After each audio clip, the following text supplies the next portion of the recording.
एक तलवारबाजों का ऐसा परिवार जो आधी दुनिया पर अकेला राज करता है। The ran candle family. ये एक तलवारबाजों की जानी मानी परिवार है जिसके अंदर सभी बच्चे बहुत ही ताकतवर फिजिक के साथ और बहुत ही ज़्यादा टैलेंट के साथ जन्म लेते हैं। और ये सब के सब अपने इतने ज़्यादा ताकत से पूरे दुनिया पर राज करते हैं। कॉम्बैट, कॉन्कर और कंट्रोल, ये तीन शब्द इस परिवार के बारे में सब कुछ बता देता है। और यही वह फैमिली है जिसके अंदर मेरा भी जन्म हुआ था।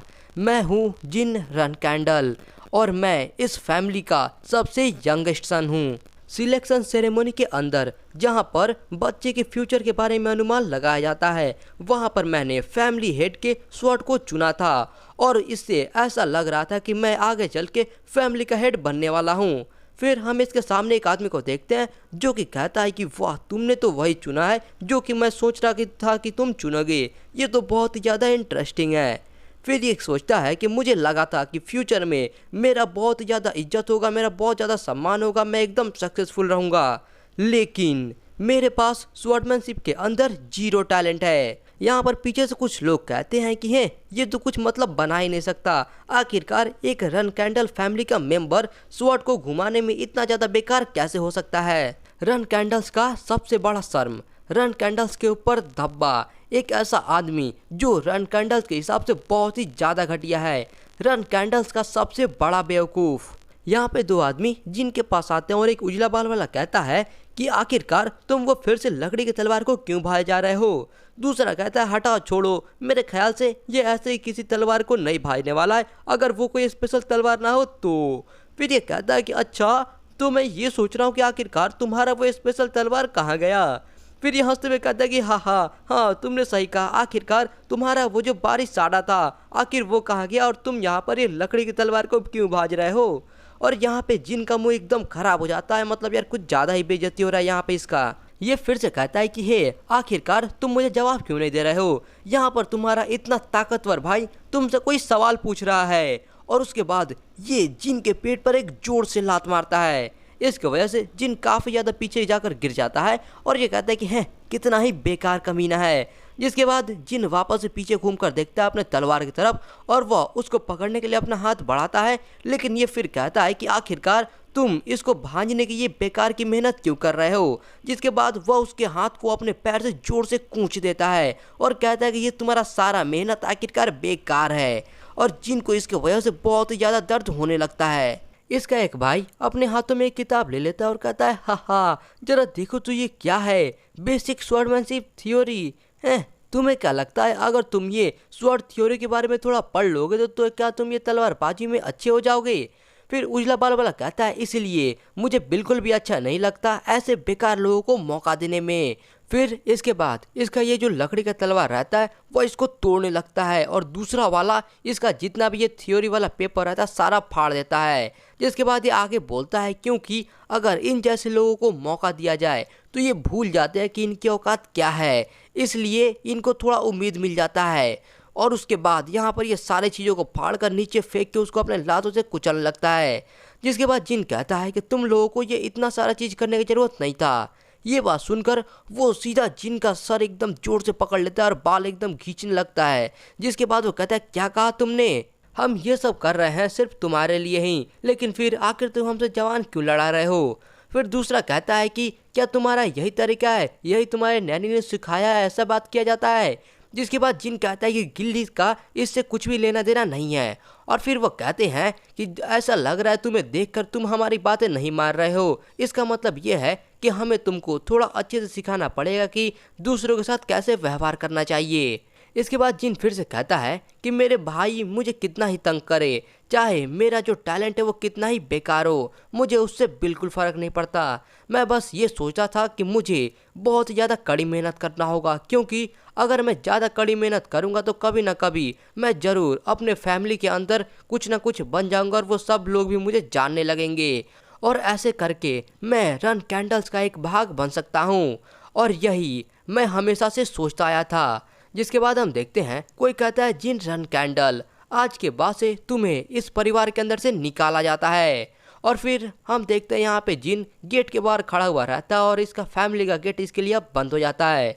इसके बाद ये एक लंबी सांस लेता है और इसे अपने फैमिली वालों को याद आती है कि वो कहते हैं कि तुमने इतने टाइम तक इतने ज़्यादा मेहनत की है, इसके वजह से हम तुम्हें जान से नहीं मार रहे हैं। और ये कहता है कि ऐसे करके मैं 25 साल की उम्र में अपने परिवार से निकाल दिया गया, जिसके बाद मैं पूरी जगह इधर उधर बस भटकते रहा।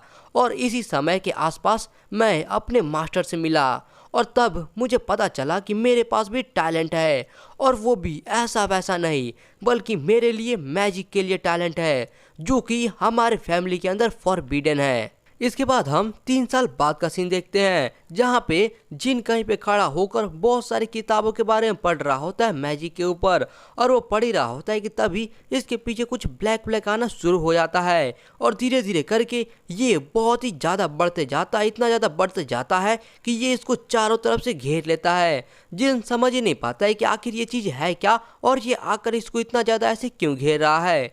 तभी वो देखता है कि वो चीज़ इतना ज़्यादा आ जाता है कि इसके चारों तरफ बस अंधेरा ही अंधेरा हो जाता है, उसके अलावा और कुछ भी नहीं रहता है। लेकिन तभी ये महसूस करता है कि इसके पीछे कोई खड़ा है, जिसके बाद ये पीछे घूम के कहता है कि आखिर तुम कौन हो। जिसके बाद वो जो पीछे रहता है वो बताता है कि मैं हूँ सोल्डरेट, मैं सभी शैडोज का मास्टर हूँ। जिन run candle, god of shadow के हिसाब से मैं तुमसे एक कॉन्ट्रैक्ट प्रपोज करता हूँ। अगर तुम मेरे साथ ये कॉन्ट्रैक्ट कर लेते हो तो ना केवल सिर्फ तुम मेरे ये शैडो पावर को इस्तेमाल कर पाओगे, बल्कि तुम सभी कर्सेस से भी आज़ाद हो जाओगे।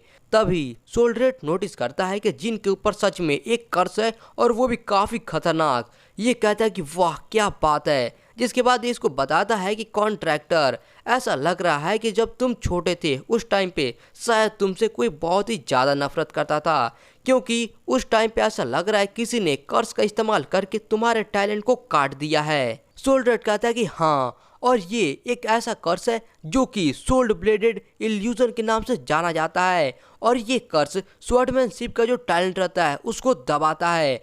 ये एक बहुत ही बेकार कर्स है रन कैंडल फैमिली के लोगों के लिए।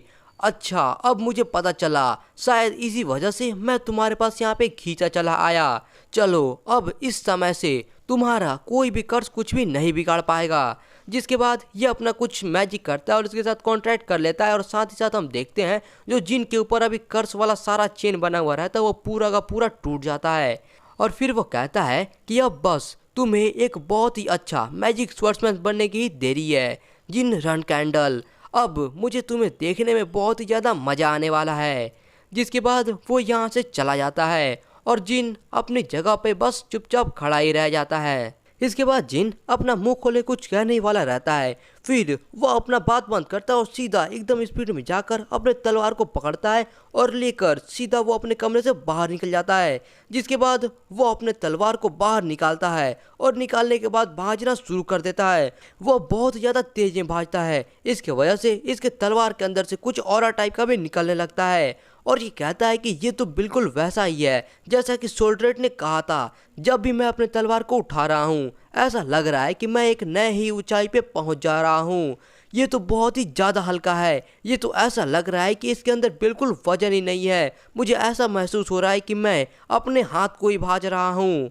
जिसके बाद ये अपने तलवार को बहुत ही तेज इधर उधर खूब भाजने लगता है और कहता है कि अगर मैं इसके साथ अपना मैजिक भी इस्तेमाल करने लगूँ तो। जिसके बाद ये अपने दूसरे हाथ से मैजिक इस्तेमाल करके अपने तलवार में मिला देता है।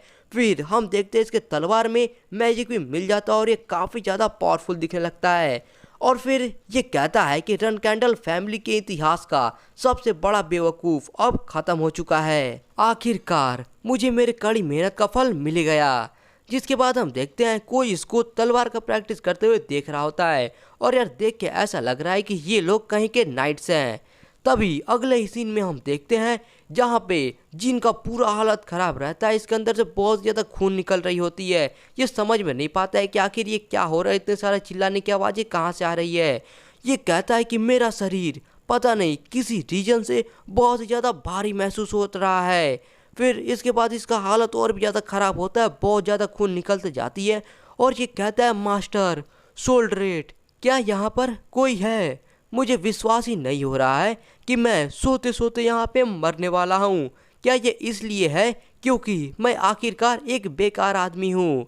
क्या मुझे एक मौका भी नहीं मिलेगा अपने मैजिक और सोल्डर से मिले हुए ये पावर को इस्तेमाल करने का?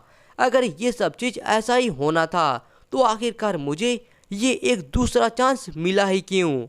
जिसके बाद ये अपना दम तोड़ देता है। इसके बाद सीन चेंज होता है और जिन का जब आंखें खुलता है तो उसको अपने सामने दो छोटे छोटे हाथ दिखते हैं। वो समझ में नहीं पाता है कि ये इसको क्या दिखे और ये कहाँ पे है, लेकिन तभी वो सामने देखता है कि वहाँ पर तो उसके सारे फैमिली के लोग खड़े हुए हैं। फिर वो समझ में नहीं पाता है कि आखिर ये क्या हो रहा है, क्योंकि इसको याद है कि ये तो पक्का है कि ये कुछ टाइम पहले ही मर गया था। लेकिन तभी हम फिर से एक लड़की को देखते हैं जो कि कहते हैं कि यंग मास्टर जिन खुश हो जाइए। फिर ये इसको देखकर कहता है कि ये तो गिल्ली है, आखिर ये यहाँ पे क्या कर रही है। फिर वो सामने देखता है तो वहाँ पे उसको एक तलवार दिखता है। वो कहता है कि ये तलवार तो ये बारी साडा है।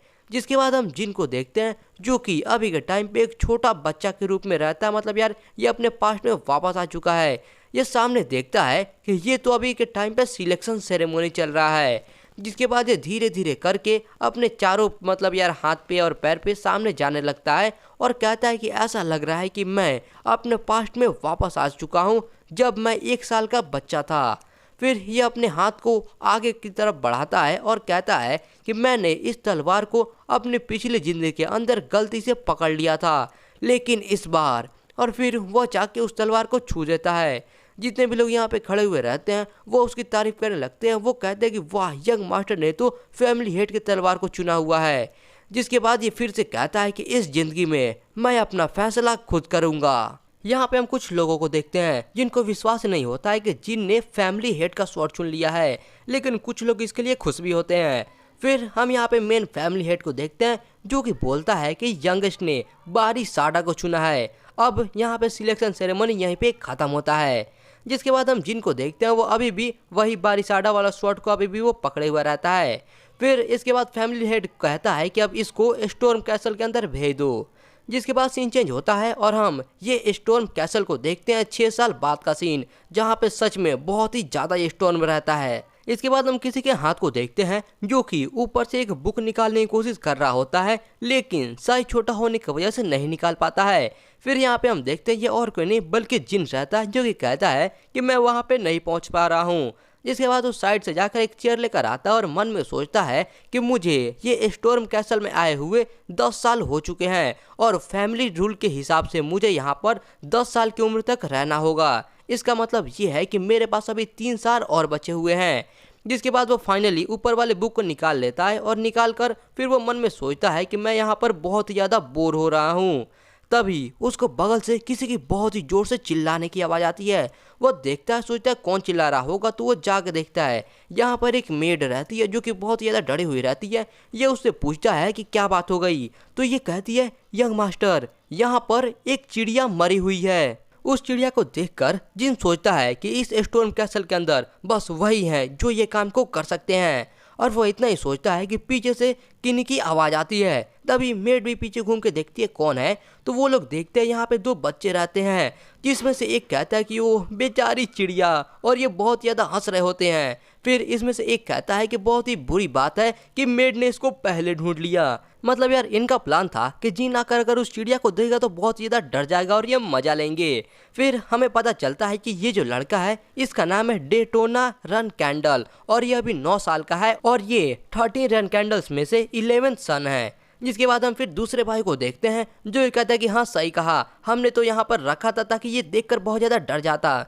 इसका नाम होता है हेटोना रन कैंडल और ये भी अभी 9 साल का है और ये 30 रन कैंडल्स में से 12th सन है। जिसके बाद वो लोग कहते हैं कि बताओ तुम्हें हमारा ये गिफ्ट कैसा लगा, कहीं इसे देखकर तुम्हारे आंसू तो नहीं आ गए। और बहुत ज़्यादा ये इसकी मजाक उड़ा रहे होते हैं और हंस रहे होते हैं। जिन उनके बातों पे ध्यान नहीं देता और बस वो चुपचाप उस चिड़िया को ही देखते रहता है और मन में सोचता है कि ये दोनों जब फ्लैग बेरर्स बन जाएंगे बड़े होकर तब ये लोग बहुत ही बेकार मर्डरर्स भी बन जाएंगे। ये बच्चे अभी बस 9 साल के ही हुए हैं और इन्होंने एक बेचारी चिड़िया को मार डाला बस मुझे डराने के लिए। और फिर उसके बाद ये दोनों अभी भी काफ़ी ज़्यादा हंस रहे होते, इसका मजाक उड़ाते हुए एक कहता है कि अब तुम सच में यहाँ पे रो मत देना वरना ये बहुत ही बेकार लगेगा। लेकिन जिन अपने ही ख्यालों में खोया हुआ रहता है और इनकी बातों को इग्नोर करता है। फिर उजला बाल वाला बोलता है कि ऐसा लग रहा है कि तुम्हारे नसीब में पेट्रियार्क बनना लिखा हुआ है, इसकी वजह से तुम हमारे बारे में कुछ भी नहीं सोचते हो। फिर दूसरा कहता है कि हाँ हाँ जरा बताओ तो तुम्हारा वो जो बारिशाड़ा था आखिर तुमने उसको कहाँ पे छोड़ दिया। फिर इसके बाद ये एक थोड़ा सा मतलब कुछ बोलने वाला रहता है धीरे से, तभी इसके बाद ये जो उजला बाल वाला रहता है फिर कहता है क्या क्या कहा तुमने, मैंने कुछ सुना नहीं। और वो अभी मस्त मजा ले रहा होता है, तभी उसके बाद वो जाकर जिन के कंधों पे हाथ रखता है और जाता है उसको सीधा मारने के लिए और कहता है कि तुम इतने ज़्यादा चुप हो, मैं तुम्हें कुछ भी सुन नहीं सकता। और फिर वो इससे पहले कि उसको मार पाता तभी जिन उसको एक हाथ से उसका पंच कर रोक लेता है और कहता है मैंने कहा। जिसके बाद हम देख सकते हैं ये जो उजला वाला जो भी यार रंग कैंडल है इसका एकदम मुंह पूरा का पूरा खराब हो जाता है, क्योंकि इसके सामने जिन काफ़ी ज़्यादा इसको धमकाते हुए कहता है कि अपना मुंह बंद करो। और फिर उसके पास वो जो शैडो एनर्जी मिला था इसको वो उसके हाथों से निकलने लगता है। इसके बाद जिन उसके मुंह पर एक जोरदार मुक्का मारता है और भाई सच कर रहा हूँ यार बहुत ही जोर की पड़ी है इसको। इसकी वजह से ये बहुत ज़्यादा गुस्सा हो जाता है और कहता है तुम्हारी हिम्मत कैसे हुई। और वो इतना ही बोलता है कि एक बार फिर से जिन इसको एक और मुक्का मारता है, जिसके बाद फिर मारता है और उसको मारते ही जाता है और कहता है कि मैंने अब तक तुम लोगों को बहुत ही झेल लिया है लेकिन अब मुझसे और सहा नहीं जाता है। जिसके बाद वो एक बार फिर से उसके पेट पर मुक्का मारता है काफ़ी जोर से। फिर इसके बाद ये कहता है कि आज के बाद से जितना हो सके तुम लोग उतना मेरे नज़रों से दूर रहना। फिर हम देखते हैं पीछे से कोई आदमी आता है और कहता है कि यंग मास्टर आखिर यहाँ पे ये सब क्या हो रहा है। जिसके बाद हम देखते हैं जिनके हाथों में जो उसका शैडो एनर्जी रहता है वह उसको अपने हाथों से हटा देता है। और फिर उसके बाद वो आदमी पूछता है कि यंग मास्टर जिन आखिरकार यहाँ पे ये सब हो क्या रहा है। और ये दोनों यहाँ पे ज़मीन पे पड़े हुए रहते हैं। फिर उसके बाद जिन उसको बताता है कि ये दोनों आपस में ही लड़ाई कर रहे थे। ये समझ में नहीं पाता और कहता है क्या, तो ये कहता है कि क्या तुमने मुझे सुना नहीं, मैंने कहा। ये दोनों अचानक से ही अपने आप ही लड़ाई करना शुरू कर दिया और फिर उसके बाद दोनों नीचे गिर गए। ये आदमी सोचता है कि जैसा कि उम्मीद है रन कैंडल से ये बस अभी बच्चे हैं लेकिन फिर भी इतने ज़्यादा भयंकर है। और फिर ये कहता है कि ठीक है मैं समझ गया यंग मास्टर, अब मैं इनको डॉक्टर के पास लेकर जाता हूँ। लेकिन जिन उनको रोक देता है और कहता है नहीं खान, इनको कहीं पे भी लेकर जाने की ज़रूरत नहीं है, तुम मेरे पीछे आओ। जिसके बाद हम देखते हैं ये लोग कहीं बाहर जाते हैं जहाँ पे काफ़ी ज़्यादा बारिश हो रही होती है और वो वहाँ पर जाकर जो मरी हुई चिड़िया रहती थी उसको दफना देता है। फिर दफनाने के बाद हम देखते हैं कि ये इन दोनों को उसी के कब्र के बगल में ही यहाँ पर छोड़ देता है, वो भी बारिश के अंदर ही।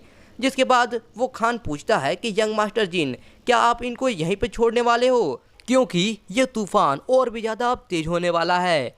फिर जिन कहता है कि इनको, और तब इसको याद आता है कि कैसे ये लोग इस चिड़िया को मारकर मस्त मजा ले रहे होते हैं। फिर इसके बाद ये कहता है कि इनको ये बात जानने की ज़रूरत है कि आखिर इसने क्या किया है। और यार भाई ये काफ़ी ज़्यादा गुस्से में लग रहा है। जिसके बाद ये कहता है कि ठीक है जैसा आप कहें यंग मास्टर।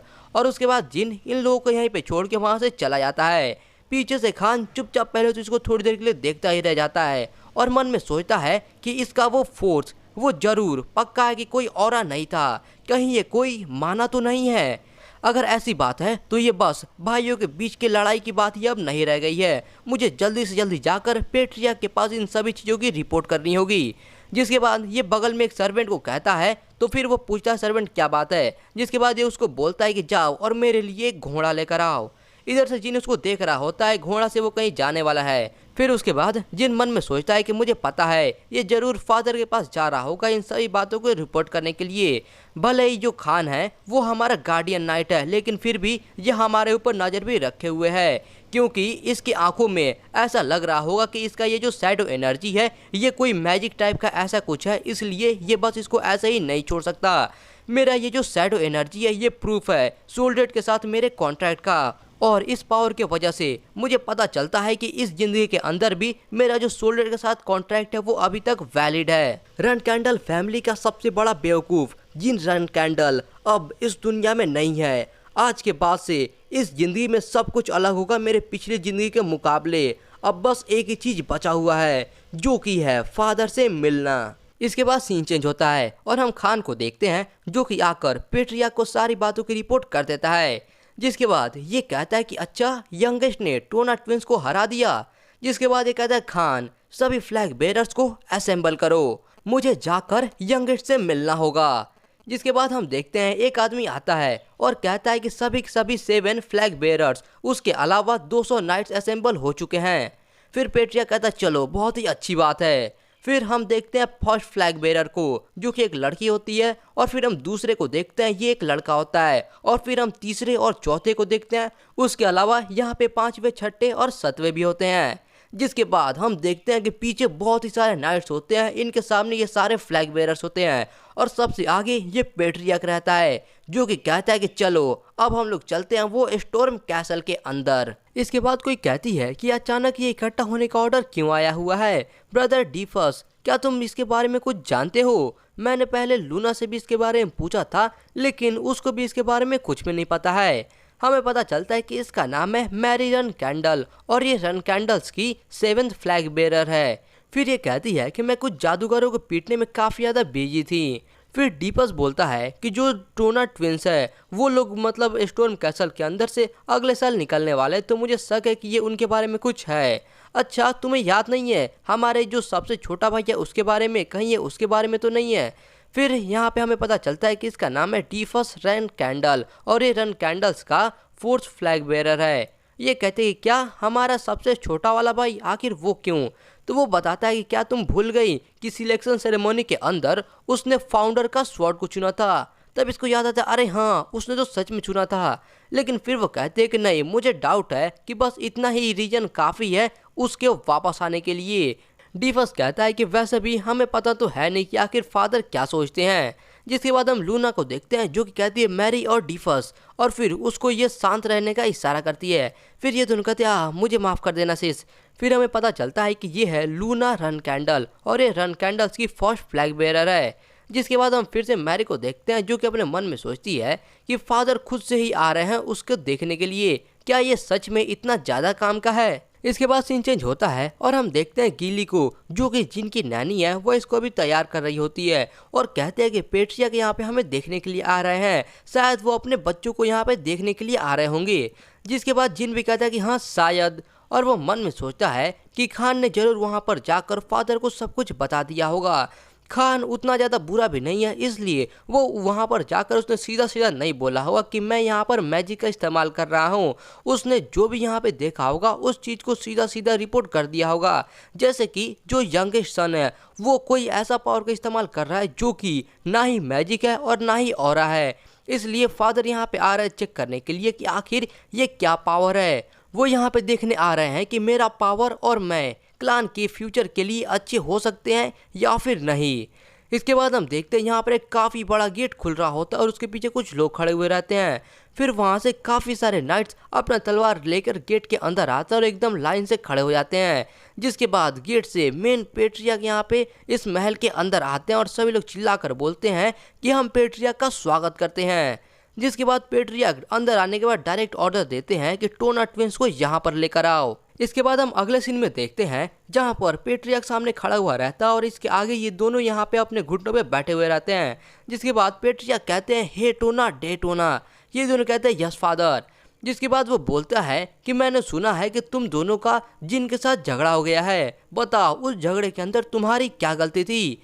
ये लोग पहले तो इस बात को सुनकर थोड़ा सा चौंक जाते और एकदम शांत रहते हैं। फिर उसके बाद हेटोना कहता है कि हमारे इसमें कोई भी गलती नहीं है। डेटोना कहता है कि हाँ, जो जिन था वही था जिसने हमको यहाँ पे चोट पहुँचाई थी। अरे हाँ, और उसने एक ऐसा पावर का इस्तेमाल किया था जिसको किसी के बारे में पता नहीं था, और ये पक्का है कि वो कोई ऑरा नहीं था, वो ऐसा लग रहा था कि वो कोई मैजिक है। फिर उसके बाद वो कहता है कि और जो मैजिक है वो तो हमारे फैमिली के अंदर फॉरबिडन है ना। हाँ फादर, आपको जिनको उसको पकड़कर और उससे पूछना चाहिए कि वो मैजिक मतलब कहाँ से इस्तेमाल कर रहा है, उसके बारे में सारा पूछताछ करना चाहिए। मतलब वो लोग इसके बारे में ही इल्जाम लगा रहे होते हैं। ये बात सुनकर मैरी और डीफस इनकी बातों से काफ़ी ज़्यादा डिसअपॉइंट हो जाते हैं। फिर उसके बाद पेट्रिया कहते हैं कि रुक जाओ मेरे बच्चों, अपने दिल में ये बात एकदम बैठा लो। अगर तुम लोग ऐसा करते रहोगे तो तुम ये रन कैंडल फैमिली के अंदर कभी भी सरवाइव नहीं कर पाओगे। ये बात सुनकर ये दोनों थोड़ा सा डर जाते हैं और बस चुपचाप अपना सर ही हिला देते हैं। इसके बाद पेट्रिया कहते हैं कि जाओ अब जिन को बुला कर लाओ। इसके बाद हम देखते हैं हेटोना और डेटोना यहाँ से जा रहे होते हैं और जिन उधर से आ रहा होता है।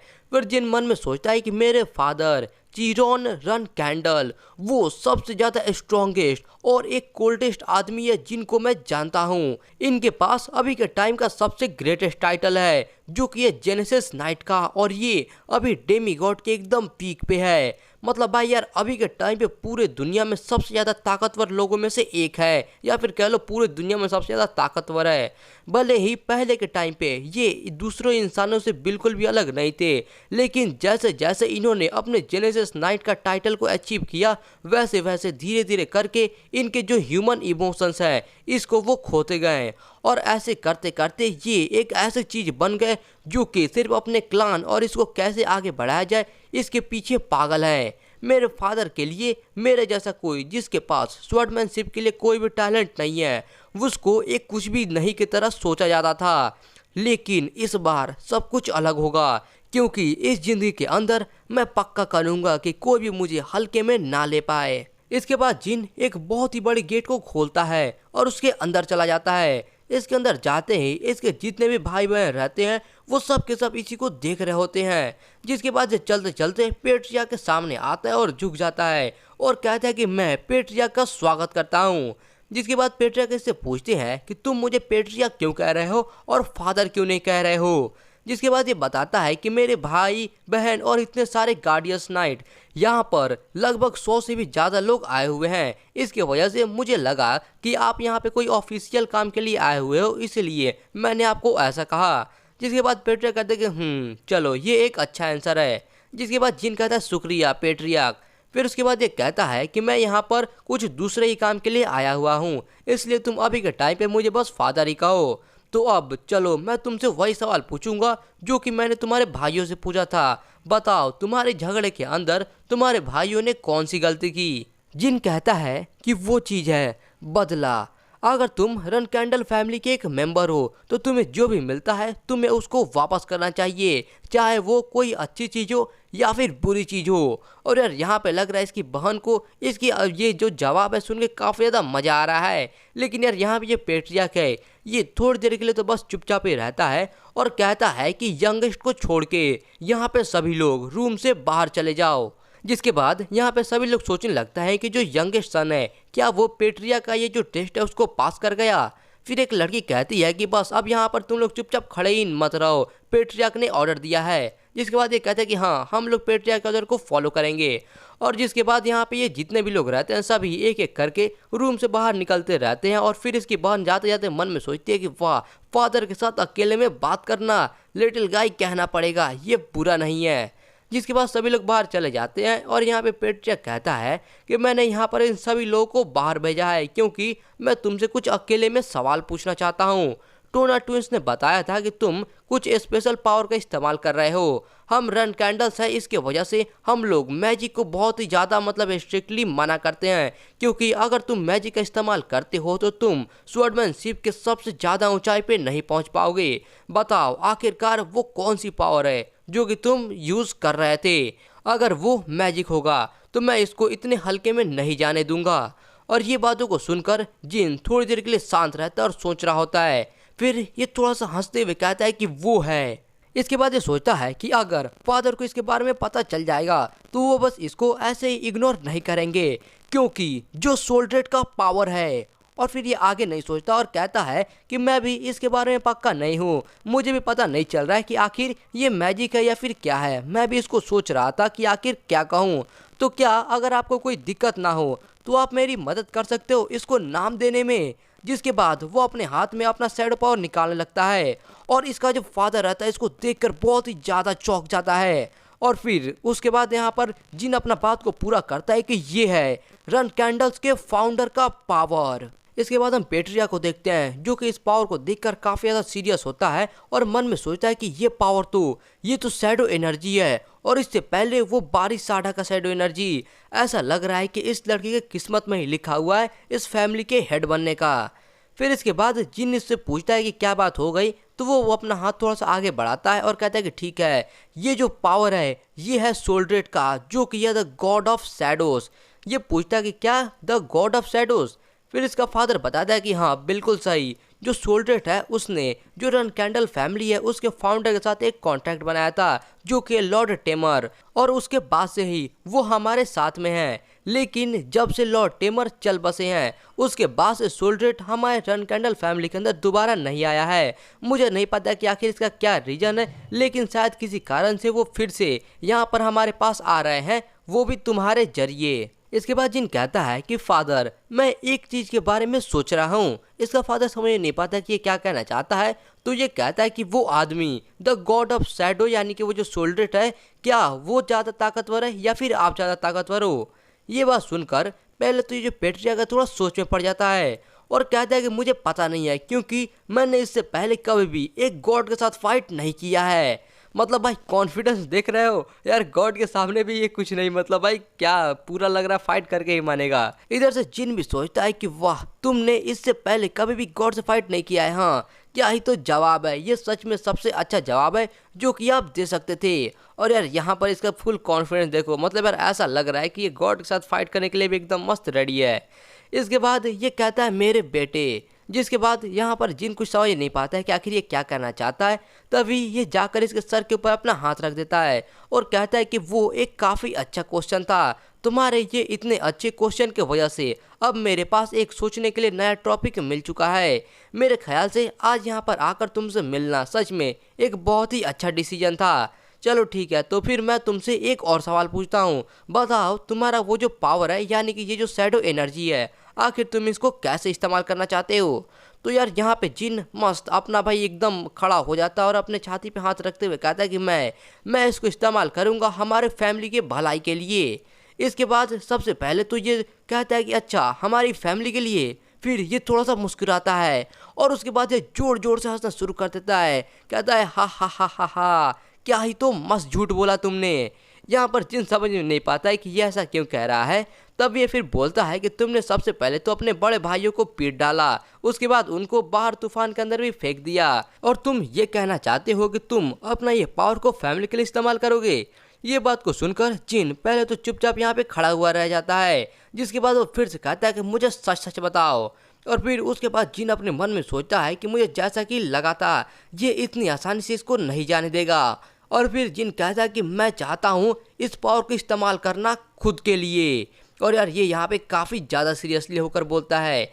इसका ऐसा चेहरा और ऐसा भाव सुनकर जो पेट्रियक रहता है ये भी इसको तो पहले थोड़ी देर के लिए चुपचाप देखता है और कहता है कि बहुत अच्छे, मुझे तुम्हारा ये जवाब पसंद आया। ये बात को सुनकर जिन भी थोड़ा सा चौंक जाता है।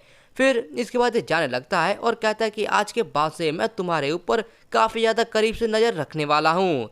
जिसके बाद वो धीरे धीरे करके वहाँ से चला जाता है और जिन बस वहीं पे चुपचाप ही खड़ा रह जाता है और थोड़ी देर के लिए तो ये शांति से खड़ा रहता है, लेकिन उसके बाद ये एकदम हांफने लगता है और अपने घुटनों पर भाई थोड़ा सा झुक जाता है और कहता है कि चलो अच्छा है, आखिरकार मैं इससे सुरक्षित निकल गया। मतलब यार हम देख सकते हैं कि इसके अंदर कितना ज़्यादा टेंशन था और उसके जाते ही इसका सारा का सारा टेंशन अब यहाँ पे दिख रहा है।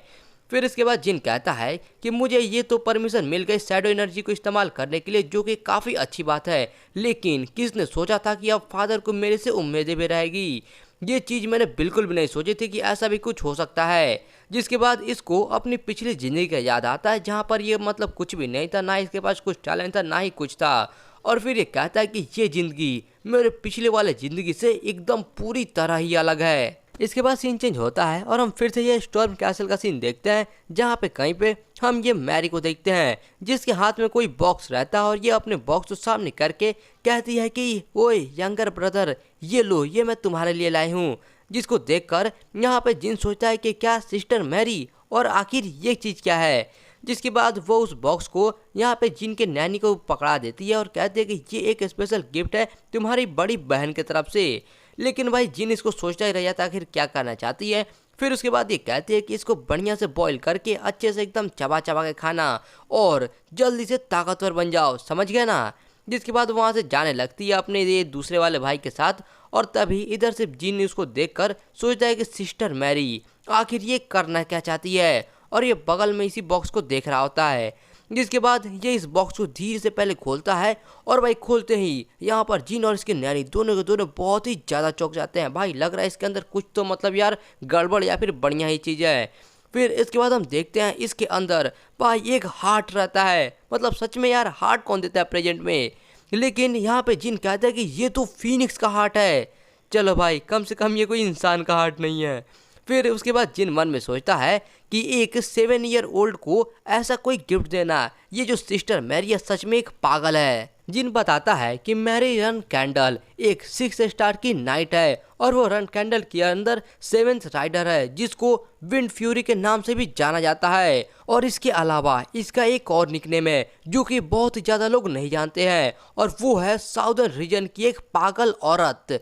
और वो कारण जिसके वजह से सिस्टर ने मुझे ये चीज़ दी है वो मामूली बात है। उसका मतलब ये है कि जल्दी करो और ताकतवर बन जाओ ताकि तुम मेरे अपोनेंट बन सको।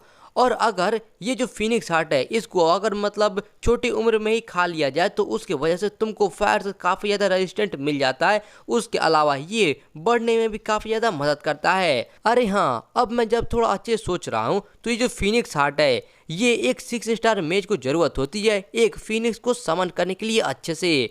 इसका मतलब ये है कि इस ज़िंदगी के अंदर मैं शायद से सच में अपने ही हाथों से एक फिनिक्स को समन कर पाऊंगा। इसके बाद हम देखते हैं जो जिनकी नैनी रहती है वो अपने हाथ में कुछ लेकर इसके पास आ जाती है और कहते हैं कि यंग मास्टर कहीं आपको ज़्यादा इंतजार तो नहीं करना पड़ा ना। ये कहता है कि नहीं नहीं, तुम्हारा बहुत बहुत शुक्रिया था गिल्ली। जिसके बाद हम देखते हैं ये कोई सूप लाकर इसके सामने रख देती है और कहते हैं कि यंग मास्टर मैरी ने आपको इतना अच्छा एक गिफ्ट दिया है तो आप इसको ठंडा होने से पहले जल्दी से खा लो। यानी कि यार हमको ये पता चलता है कि जो फिनिक्स हार्ट था उसका इसने सूप बना दिया है। फिर इसके बाद जिन कहता है कि हाँ ठीक है लेकिन उससे पहले, और हम देखते हैं इसके पीछे यहाँ पर इसके ये जो दोनों भाई रहते हैं जोकर टाइप के वो दोनों रहते हैं। फिर इसके बाद ये कहता है कि ओल्डर ब्रदर्स क्या तुमको कुछ कहना है, अगर कहना है तो फिर जल्दी से यहाँ पर आओ। फिर ये दोनों वहाँ से थोड़ा बाहर निकलते हैं और कहता है कि नहीं नहीं कुछ भी नहीं, हम तो बस यहाँ पर थोड़ा सा घूम रहे हैं और ऐसा लग रहा है कि यहाँ पे तुम्हारे पास कुछ ज़्यादा ही खाने के लिए है। फिर उसके बाद दूसरा कहता है कि हाँ मैंने देखा था कि जो गिल्ली है वो कुछ ज़्यादा ही बड़ा बर्तन लेकर आ रही है तो हम लोग बस यहाँ पे आए हैं इसलिए। और फिर वो आगे मतलब यार डायरेक्टली नहीं बोलते ही खाना है। फिर उसके बाद जिन उनसे सीधा सीधा पूछ लेता है कि क्या तुम इसको जल्दी से जल्दी खाना चाहते हो। वो लोग भाई अपना एकदम सर हिला हिला के ऐसा लग रहा है गर्दन ही ना तोड़ ले अपना। फिर इसके बाद जिन कहता है उनसे कि ठीक है लेकिन उसके लिए पहले मेरा एक रिक्वेस्ट है जो कि तुमको करना होगा। फिर हम अगले सीन में देखते हैं जहाँ पर कोई बहुत ही ज़्यादा यहाँ पे डिगिंग कर रहा होता है, कुछ खोद रहा होता है और ये और कोई नहीं बल्कि यही हेटोना और डेटोना ही रहता है जो कि कहीं पे जाकर टनल खोद रहे होते हैं। और भाई यार ये यहाँ पर आपस में काफ़ी लंबा चौड़ा बात करते हैं जिसको यार अगर मैं शॉर्टकट में बोलूँ तो यार इनको समझ में नहीं आता है कि आखिर जिन इनसे ये टनल क्यों खुदवा रहा है। उसके अलावा मतलब यार ये चाहते भी नहीं है लेकिन फिर भी इनको करना पड़ रहा है उस सूप के लिए। फिर उसके बाद ये लोग समझ तो नहीं पाते कि आखिर क्या करे क्या नहीं, लेकिन सूप के लिए ये लोग ये काम को कर देते हैं।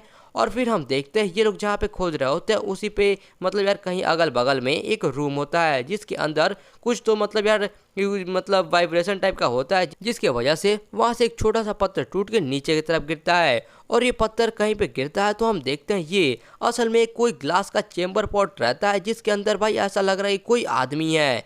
और यार ये आदमी भाई देखने में काफ़ी ज़्यादा खतरनाक लग रहा है और यार इसके आसपास भी यार वही जो शैडो एनर्जी जिनके पास है वैसा ही कुछ दिख रहा है।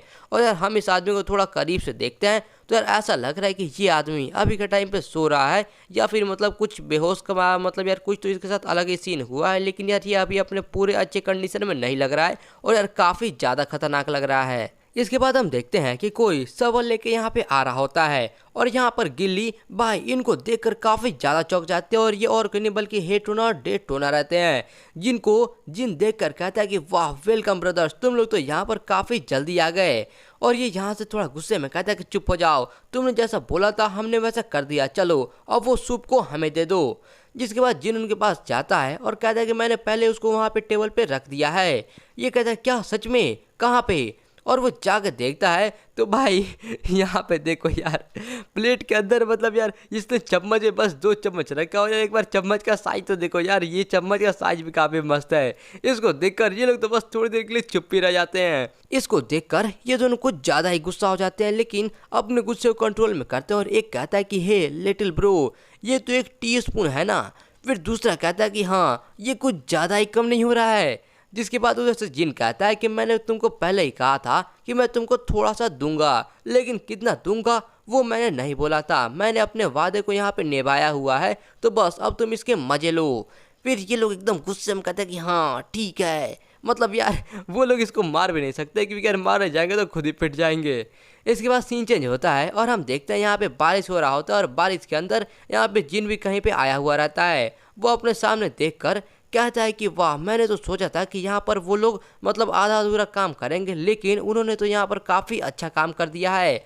और यार हम देखते हैं ये वही टनल के अंदर आया हुआ है जो अभी ये इन दोनों से खुदवा रहा था। फिर उसके बाद ये दीवार के पास आकर थोड़ा सा अपना हाथ ठकठकाता है और कहता है कि इसके मोटाई के हिसाब से मेरे ख्याल से जो 1 स्टार का मैजिक है वो काफ़ी होगा। फिर वो अपने हाथ में मैजिक इस्तेमाल करना शुरू करता है और कहता है कि मैं काफ़ी ज़्यादा थोड़ा गुस्से में हो रहा था क्योंकि जो मेरा माना है वो बनते ही जा रहा था, लेकिन मेरे पास ऐसा कुछ है ही नहीं जिसके ऊपर मैं इसको इस्तेमाल कर पाऊँ। फिर इसके बाद हम देखते हैं ये काफ़ी ज़्यादा मैजिक बनाकर और वो दीवार के ऊपर अपना दोनों हाथ से मारता है। फिर इसके हाथ के सामने एक काफ़ी मस्त मैजिक सर्कल बन जाता है और बनने के बाद वो पूरा का पूरा दीवार का एकदम टुकड़ा टुकड़ा हो जाता है और चकनाचूर होकर वो नीचे गिर जाता है। फिर ये अपने सामने देखकर कहता है कि आखिरकार मैं यहाँ पर आ ही गया, रन कैंडल्स का सीक्रेट स्टोरेज। और भाई इसके सामने एक गेट रहता है जो कि चेन से बंधा हुआ रहता है और यार देखने में काफी सीक्रेट दरवाजा टाइप का कुछ लग रहा है। जिन उस दरवाजे को देखता है और सोचता है कि मैं अपने पिछले जिंदगी में कभी भी यहाँ पर नहीं आया था, इसलिए यहाँ पे आने के बाद मुझे थोड़ा सा अजीब ही लग रहा है। मेरे ओल्डर ब्रदर ने कहा था कि यहाँ पर आने के बाद कोई एक सीक्रेट कोड वर्ड बोलना पड़ता है इस दरवाजे को खोलने के लिए। फिर ये थोड़ा सा हंसता है और कहता है कि रन कैंडल्स फैमिली का बेटा यहाँ पर आया हुआ है मुराकन को दिलासा देने के लिए।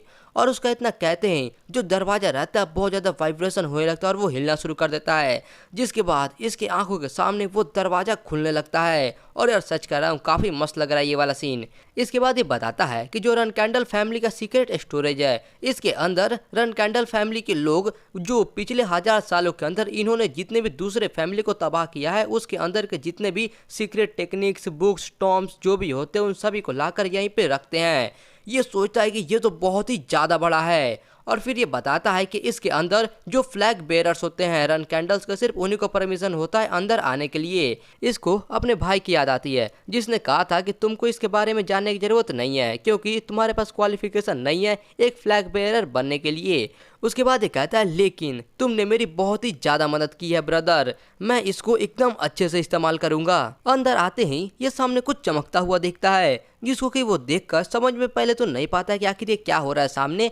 तभी वो सामने देखकर कहता है कि आखिर ये क्या है, और इसके सामने वही चैम्बर पॉट रहता है और ये चैम्बर पॉट के अंदर एक आदमी भी रहता है। और यार अभी हम लोगों ने इसके थोड़ी देर पहले ही देखा था ये वही वाला आदमी है। फिर जिन इसको थोड़ा करीब से देखता है और भाई इसको नोटिस करता है कि इसके ऊपर तो कुछ स्केल्स है, मतलब यार नॉर्मल चमड़ी के जगह पर यहाँ पे इसके पास स्केल्स भी हैं। तो ये मन में सोचता है कि क्या ये कोई इंसान नहीं है। जिसके बाद ये अपना हाथ बढ़ाता है और जाकर उस चैम्बर पॉट को छूता है और कहता है कि आखिरकार ऐसा कोई चीज। और ये आगे बोलता उससे पहले कि तू कुछ याद आता है और कहता है कि नहीं मुझे ये मत कहना। तभी इसको वो सीक्रेट कोड याद आता है जहाँ पे उसने बोला था कि रन कैंडल फैमिली का बेटा यहाँ पे मुराकन को दिलासा देने के लिए आया हुआ है। तो ये सामने देखकर कहता है कहीं ये ब्लैक ड्रैगन मुराकन तो नहीं। इसके बाद ये कहता है कि मैंने सुना था कि जो ब्लैक ड्रैगन मुराकन है उसको फर्स्ट फ्लैग बेरर ने हरा दिया था, जिसके बाद वह एक बहुत ही लंबे नींद के अंदर चला गया था। मैंने कभी नहीं सोचा था कि ये कहानी असली होगी। जिसके बाद हम देखते हैं ये अभी भी उसी चैम्बर पॉट के ऊपर हाथ रखा हुआ रहता है और फिर धीरे धीरे करके ये अपना हाथ उठाता है और बस थोड़ी देर के लिए उसको शांति से देखता रहता है।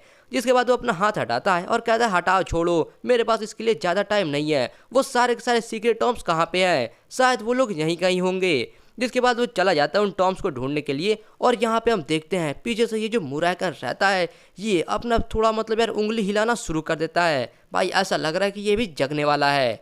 खैर इसके बाद हम देखते हैं यहाँ पे जिन इधर उधर ढूंढते ढूंढते फाइनली वो सारे टॉम्स को ढूंढ लेता है और जाकर देखता है भाई यहाँ पे तो कुछ ज़्यादा ही टॉम्स रहते हैं। यार पता नहीं इसके फैमिली ने आखिर कितने सारे दूसरे फैमिली को बर्बाद किया होगा। इसके बाद ये कहता है कि यहाँ पे दूसरे फैमिली के सभी तरह के बहुत ही सारे किताब पड़े हुए हैं, चलो देखते हैं इनको। इसके बाद ये उनके अंदर से एक किताब को उठाता है और कहता है कि चलो पहले ये किताब के अंदर देखते हैं। ये कॉन्गेन फैमिली का मतलब किताब है और वो जो फैमिली है वो भी एक तलवारबाजों का ही फैमिली था।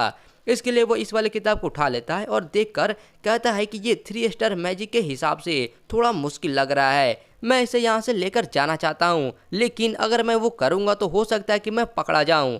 जिसके बाद ये अपने बैग के अंदर से कॉपी और हम देखते हैं पेन रहता है वो निकाल लेता है और निकाल के अपने सामने रख लेता है। जिसके बाद ये कहता है कि मैं इन सभी को यहीं पर बैठ के कॉपी कर लूँगा। और फिर उसके बाद हम देखते हैं यहाँ पर मतलब ये उस एरिया से बाहर निकल जाता है और फिर यहाँ पर आता है बाहर, वो किताब पढ़ता है, मस्त खाना खाता है। फिर ऐसे करते करते कुछ टाइम बीत जाते हैं और फिर हम एक बार और देखते हैं कि ये यहीं पे कहीं पे बैठकर वो सारे के सारे कुछ मतलब कॉपी कर रहा होगा या फिर कुछ लिख रहा होगा। तभी ये बगल में कुछ नोटिस करता है और कहता है कि क्या, कौन है। ये सोचता है कि ऐसा हो ही नहीं सकता कि स्टॉर्म कैसल के अंदर से कोई आदमी अभी के टाइम पे ये सीक्रेट लाइब्रेरी के अंदर आएगा। फिर वो जैसे ही दरवाजे को थोड़ा सा खोलता है, भाई इसके सामने से एक ब्लैक कलर का भाई आदमी कोई आता है और कहता है कि हे तुम कौन हो।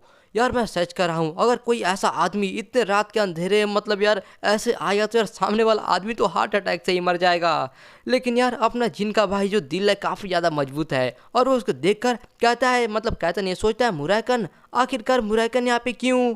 मैंने अपनी पिछली जिंदगी के अंदर कभी नहीं सुना था कि मुराकन जग गया हो। नहीं, रुको रुको, अभी के लिए शांत हो जाओ, क्योंकि जो मुराकन है वो हमारे फैमिली का गार्डियन ड्रैगन है। इसलिए अगर मैं उससे अच्छे से व्यवहार करूं और एक बच्चे की तरह यहाँ पे बर्ताव करूं तो शायद वो मुझे जाने देगा। फिर ये कहता है रन कैंडल फैमिली का बेटा यहाँ पर गार्डियन ड्रैगन को ग्रीट करता है, मतलब स्वागत करता है। यार ये बात सुनकर ये बहुत ही ज़्यादा गुस्सा हो जाता है, इतना ज़्यादा गुस्सा हो जाता है, लेकिन फिर भी यार कैसे भी कंट्रोल करता है, लेकिन यार कंट्रोल से बाहर हो जाता है। अब इसका गुस्सा और चिल्लाता है, क्या कहा? गार्डियन, तुमने मुझे गार्डियन कहा। भाई ये इतना जोर से चिल्लाता है कि यार क्या ही कहा जाए। फिर चिल्लाते हुए कहता है, क्या तुमने अभी अभी मुझे गार्डियन कहा? तुम्हारी हिम्मत कैसे हुई मुझे एक गार्डियन की तरह व्यवहार करने की? धत तेरी की रन कैंडल्स कहीं के, तुमने अपने बच्चों को ये सारी बातें सिखाई है? मैं तो इसके ऊपर अपना गुस्सा भी नहीं निकाल सकता क्योंकि ये अभी इतना छोटा है, इसकी वजह से मैं पागल हुए जा रहा हूँ। और इधर से जिन सोचता है कि तुम पहले ही मेरे ऊपर अपना गुस्सा निकाल रहे हो। इसके बाद मुराकन काफ़ी ज़्यादा डिसअपॉइंट होकर वहीं ज़मीन पर बैठ जाता है और कहता है, धत तेरी की, धत तेरी की, धत तेरी की, ये इतना ज़्यादा टाइम हो गया है जब से मैंने कोई अच्छी चीज़ को सूंघा हो और मैं यहाँ पर अपने सामने बस एक बच्चे को ही देख सकता हूँ, उसके अलावा यहाँ पर कुछ भी नहीं है। यहाँ पे जिन समझ में नहीं पाता कि ये क्या कह रहा है। फिर यहाँ पर जो ये मुराकन रहता है जिनके पास जाता है इसको सूंघने लगता है और कहता है, तुम यहाँ से अभी भी जिन नहीं समझ में पा रहा है कि आखिर ये करना क्या चाहता है। मतलब यार कोई अचानक से आगे तुम्हें वो सूंघेगा तो यार डाउट तो होगा ना। फिर ये कहता है कि तुम आखिरकार यह शैडो एनर्जी की तरह कैसे महक रहे हो? वो कहता है, क्या शैडो एनर्जी? ये कहता है कि हाँ, भले ही मैं पिछले हजारों साल से सो रहा हूँ लेकिन मुझे एकदम अच्छे से याद है ये जो शैडो एनर्जी का स्मेल है ये सिर्फ उन्हीं के अंदर से आता है जो वो टेमार के जैसे एक कॉन्ट्रैक्ट के अंदर होते हैं। ये बात को सुनकर जिन समझ जाता है और सोचता है कि इसका मतलब ये है कि वो कारण जिसकी वजह से ये मुराकन जगा हुआ है वो मेरा शैडो एनर्जी है। इधर से मुराकन अभी भी वो शैडो एनर्जी को चारों तरफ ढूंढ रहा होता है कि आखिर वो कहाँ है, लेकिन उसको कहीं पे भी मिल नहीं पाता है। इधर से जिन मन में अपना प्लान बनाता है कि क्या मैं कुछ टेस्ट करके ट्राई करूं। जिसके बाद वो कहता है, मिस्टर मुराकन, और वो जैसे ही कहता है यहाँ पर मुराकन तुरंत इसके पास आता है और कहता है, हाँ हाँ बोलो, क्या तुम कुछ जानते हो इसके बारे में? बोलो, जानते हो ना? और वो इतना ही कहता है कि यहाँ पर जिन वो शैडो एनर्जी को बाहर निकालता है और कहता है, क्या आप इसके बारे में बात कर रहे हो? और फिर ये बताता है कि ये पावर शैडो गॉड सोल्ड्रेट का है। और भाई ये शैडो एनर्जी को इसके हाथों में देखकर यार इसको कुछ ज़्यादा ही शौक लगता है, इतना लगता है कि भाई ये तो एकदम टूटने लगता है। फिर इसके बाद एकदम कांपते कांपते कहता है, हे सोल्ड्रेट, क्या तुम मुझसे मजाक कर रहे हो? बोलो, क्या तुम यहाँ पे सीरियस तो नहीं ना हो? फिर उसके बाद ये अपने घुटने में गिर जाता है और कहता है कि वो 1000 साल का कॉन्ट्रैक्ट ये छोटा बच्चा है। और यार यहाँ पर उसके बाद ये दोनों के दोनों बस चुपचाप थोड़ी देर के लिए यहीं पे रहते हैं और भाई ऐसा लग रहा है कि एक दूसरे के साथ ये लोग घूरने का कंपटीशन कर रहे हों। इसके बाद मुराकन जमीन से धीरे धीरे उठता है और कहता है, हे बच्चे। इधर जिन कहता है, यस मिस्टर मुराकन। तो वो बताता है कि तुम्हें पता है मैंने सोल्डर के साथ एक प्रॉमिस किया था और उस प्रॉमिस के हिसाब से मुझे किसी आदमी के साथ कोऑपरेट करना होगा इस प्रॉमिस को पूरा करने के लिए, और ऐसा लग रहा है कि वो पर्सन तुम हो। इधर से जिन सोचता है कि क्या इसने एक सोल्डर के साथ प्रॉमिस किया था। फिर ये कहता है कि मैं इसके सारे डिटेल्स के बारे में तुम्हें बाद में बता दूंगा, लेकिन अभी के टाइम पर मैं अभी अभी जगा हुआ हूँ, इसके वजह से मैं अच्छे से नहीं सोच पा रहा हूँ। और वैसे भी अभी तुम काफ़ी ज़्यादा छोटे हो, तो मुझे डाउट है कि तुम इस सभी चीज़ों को अच्छे से समझ ही पाओगे। लेकिन कम से कम जो सोल्डेट का कॉन्ट्रैक्टर है, मुझे उसके सामने खुद को अच्छे से इंट्रोड्यूस कर देना चाहिए। इसके बाद हम देखते हैं इसके बाजू में काफ़ी ज़्यादा शैडो एनर्जी निकलने लगती है और वो बताता है कि मैं हूँ मुरैकन, सोल्ड्रेट का रिप्रेजेंटेटिव। फिर बहुत ही ज़्यादा शैडो एनर्जी आकर इसको चारों तरफ से घेरने लगती है और फिर ये कहता है कि और उसका दोस्त, उसके अलावा शैडो से बने हुए पहले चीज का सबसे लास्ट डिसेंडेंट। और फिर हम देखते हैं दो चमकती हुई आंखें को, जो कि काफ़ी ज़्यादा खतरनाक लग रही है। फिर उसके बाद हम कुछ पंख को देखते हैं और वो फिर से कहता है कि 1000 साल के कॉन्ट्रैक्ट के हिसाब से आज के बाद से मैं तुम्हारे साथ रहूँगा। और भाई अभी के टाइम पे ये पूरा का पूरा एक ब्लैक ड्रैगन के अंदर बदल जाता है, जो कि यार सच कर रहा हूँ काफ़ी ज़्यादा मस्त लग रहा है। फिर यहाँ पर जिन उसको देखकर कहता है कि क्या ये मेरे साथ रहेगा। और भाई इसके सामने ये जो ड्रैगन है भाई काफ़ी ज़्यादा सच में बड़ा लग रहा है, और भाई जिन तो भाई पहले ही बच्चा है, लेकिन यार ये और ज़्यादा छोटा लग रहा है इसके सामने। फिर उसके बाद यहाँ पे मुराकन कहता है कि तुम अपना नाम बताओ, सोल्ड्रेट के कॉन्ट्रैक्टर। इसके बाद जिन थोड़ा सा स्माइल देता है और बोलता है कि मैं हूँ जिन रन कैंडल फैमिली का 13वां बच्चा, यानी कि सबसे छोटा वाला बच्चा। फिर इसके बाद ये दोनों के दोनों फिस्ट बम्प करते हैं, सॉरी फिस्ट बम्प नहीं, एक का फिस्ट और दूसरे का नाखून बम्प। इसके बाद जिन ये ब्लैक ड्रैगन मुराकन के बारे में बताता है कि मुराकन माउंटेन्स एक ऐसा जगह है जहाँ पे हमेशा तूफानी हवाएं चलती रहती है, और उसका वो नाम यही ड्रैगन की वजह से ही पड़ा हुआ है, क्योंकि ये ड्रैगन बहुत ही टाइम पहले उस जगह पे राज किया करता था। लेकिन हजारों साल पहले मुराकन और टेमार के बीच में एक फाइट हुआ, जिसके अंदर वो मुराकन हार गया। और फिर ऐसा लिखा गया है कि स्टॉर्म कैसल के तबाह होने के बाद मुराकन एक बहुत ही गहरे नींद में चला गया। लेकिन यह सच नहीं है, क्योंकि असली सच तो यह है कि जो मुराकन है वो फाउंडर का गार्डियन ड्रैगन है। फिर ये बताता है कि अगर कोई भी गॉड के साथ कॉन्ट्रैक्ट बनाता है तो वो साथ साथ में एक गार्डियन ड्रैगन के साथ भी कॉन्ट्रैक्ट बनाता है। लेकिन जो सोल्ड्रेट का गार्डियन ड्रैगन है उसके बारे में किसी को कुछ भी नहीं पता है, और इसकी वजह से डाउट भी हो रहा था कि ऐसा कुछ मतलब होगा या फिर नहीं होगा। लेकिन मेरे ख्याल से अब ये चीज़ समझ में आती है, क्योंकि जो मुराकन है वह एक बहुत ही गहरे नींद के अंदर चला गया था। इसके बाद हम जिन को देखते हैं जो कि दरवाजे से अंदर आते हुए सोच रहा होता है कि अब क्योंकि मुराकन जग चुका है, इसका मतलब ये है कि क्या मुझे भी अपना खुद का एक गार्डियन ड्रैगन मिलने वाला है। फिर ये कहता मुराकन मैं यहाँ पे आ गया। यार से मुराकन भी इसको देख कर कहता अच्छा तुम आ गए। और फिर ये आने के बाद मुराकन को कुछ स्नैक्स देता है खाने के लिए, और फिर ये मन में सोचता है कि क्योंकि अब मैं मुराकन के साथ में आने वाले दिनों में रहने वाला हूँ, तो मुझे जो भी चीज़ जानना है, जो भी चीज़ों के बारे में क्यूरियस हूँ, मुझे इससे वो सारी चीज़ें पूछ लेनी चाहिए। और फिर ये कहता है ऐसे करके मुराकन के जगने के बाद मैंने उसको कई वीक्स तक सीक्रेट लाइब्रेरी के अंदर ही रखा। फिर हम मुराकन को देखते हैं जो ये कहता है क्या आखिरकार मैं टेमर के साथ क्यों फाइट करूंगा, वो तो हजारों साल पहले की बात है, मुझे तो वो याद भी नहीं है। और भाई इसकी बातों को सुनकर पहले तो जिन थोड़ी देर के शांत रहता है और फिर सोचता है कि मैं मुराकन के बारे में एक चीज़ तो मतलब पक्का है कि मैं जान चुका हूँ। फिर इसके बाद मुराकन कहता है कि ठीक है, और ये स्ट्रॉबेरी पाई जो है बस इतना ही है। फिर उसके बाद वो नीचे गिनता है 1 2 3, क्या यहाँ पर तो बस 7 ही है। फिर जिन अपना बात पूरा करता है कि ये स्ट्रॉबेरी पाई के पीछे पागल है। इसके बाद मुराकन से पूछता है कि तुम जब यहाँ पे आते हो तो क्या करते हो। वो बताता है कि मैं यहाँ पे ट्रांसक्राइबिंग करता हूँ, मतलब मैं यहाँ पर एक खाली किताब लेकर आता हूँ और तुम जो भी यहाँ पर बोलते हो मैं उन सभी बातों को सीक्रेटली यहाँ पे लिख लेता हूँ। ये कहता है कि हाँ सच में तुम इसको समझ भी पाते हो थोड़ा बहुत। ये कहता है कि हाँ लगभग मैं इसको 30% समझ पाता हूँ, लेकिन बाकी सारा मुझे पता नहीं। फिर इसके बाद ये कहता है कि तुम्हें खुद पे भरोसा रखना चाहिए, क्योंकि ये तुम्हारे उम्र वाले बच्चों के लिए बहुत ही ज़्यादा है, दूसरे बच्चे तो ये भी नहीं कर सकते, वो बहुत ही ज़्यादा लेजी होते हैं। फिर इसके बाद इधर से जिन कहता है वो बस नॉर्मल बच्चों के लिए होता है, मैं एक रन कैंडल हूँ और ये मेरे लिए एक नॉर्मल सी बात है। मेरे पास पहले ही 12 बड़े भाई और बहन हैं, और बस वही नहीं बल्कि मेरे पास फादर मदर और एल्डर्स भी हैं। अगर मैं उन सभी को तबाह करना चाहता हूँ तो मुझे बहुत ही ज़्यादा कड़ी मेहनत करना होगा। लेकिन भाई यार तुम उन सभी को तबाह ही क्यों करना चाहते हो। खैर इसके बाद ये कहता है मुराकन अगर जो फाउंडर है वो मेरी जगह पर होता तो आखिरकार वह इस किताब को कितना समझ पाता। फिर ये मन में सोचता है कि हिस्ट्री के अंदर के सबसे जो ताकतवर आदमी है, अगर मैं उससे खुद को कंपेयर करूं तो आखिरकार मैं उसके सामने कितना पे रहूंगा। जिसके बाद मुराकन बताता है कि टेमर, वो कहता है कि मुझे नहीं लगता कि तुम्हारी उम्र में वो इस किताब के अंदर का एक लाइन भी समझ पाता। ये बात को सुनकर जिन थोड़ा सा चौंक जाता है और फिर उसके बाद ये अपने बात को आगे कहता है कि लेकिन जो ये सारा थ्योरी रहता है ये सब जरूरी नहीं है कि बहुत ही ज़्यादा मतलब तुम्हारे ट्रेनिंग के लिए इम्पोर्टेंट हो, क्योंकि वो इन सभी किताबों को नहीं पढ़ पाता था लेकिन फिर भी वो बहुत ही अच्छा लड़ता था। तुम्हारे अंदर पोटेंशियल है जैसे कि टेमर के पास था, लेकिन तुम उसके इतने अच्छे नहीं हो। ये बात सुनकर ये एक बार फिर से चौंक जाता है। मतलब यार कितना बार चौंकेगा ये। खैर उसके बाद ये कहता है इसका मतलब ये है कि मैं कभी भी फाउंड्री इतना ताकतवर नहीं बन पाऊंगा। ये बात को सुनकर ब्लैक ड्रैगन थोड़ा सा मतलब सोचने लगता है और फिर कहता है कि नहीं। और भाई यार ये फिर से चौंक जाता है। भाई बस यार एक साथ कितनी बार चौंकोगे। खैर इसके बाद मुराकन कहता है कि तुम टेमर के जैसे ही सोल्डेट के कॉन्ट्रैक्टर हो और तुम काफी ज्यादा स्मार्ट हो और तुम ये किताबों को पढ़ भी सकते हो। तुम अभी भी काफी छोटे हो इसलिए तुमको ज्यादा जल्दी करने की जरूरत नहीं है, बस तुम्हें कड़ी मेहनत करने की जरूरत है और तुम एक दिन टेमर के जैसे ही स्ट्रांग हो पाओगे। कौन जानता है शायद तुम उससे भी ज्यादा ताकतवर बन जाओ।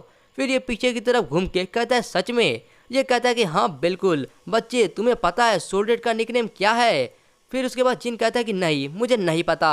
फिर हम देखते हैं यहाँ पे सोल्डेट के हाथ को जिसके ऊपर भाई कोई गैलेक्सी टाइप का दिख रहा है। फिर मुराकन बताता है कि उसका निकनेम है इन्फिनिटी। मतलब भाई सच में यार काफी ज्यादा मस्त लग रहा है और यार एक बार देखो तो इसके चारों तरफ एक गैलेक्सी यूनिवर्स भाई कुछ ज्यादा ही पावरफुल लग रहा है ऐसा इतना बैकग्राउंड देखकर। मुराकन फिर से कहता है कि सोल्डेट के पावर पे कोई भी लिमिट नहीं है। इसका मतलब ये हुआ कि तुम उसके कॉन्ट्रैक्टर हो इसलिए तुम्हारे ऊपर भी कोई भी लिमिट नहीं है, इसलिए तुम्हें ज्यादा चिंता करने की जरूरत नहीं है और बस तुम्हें खुद पे भरोसा रखना चाहिए। चलो ठीक है मैं तुम्हें एक नया टेक्निक सिखाता हूँ जिससे तुम्हें थोड़ा अच्छा लगेगा।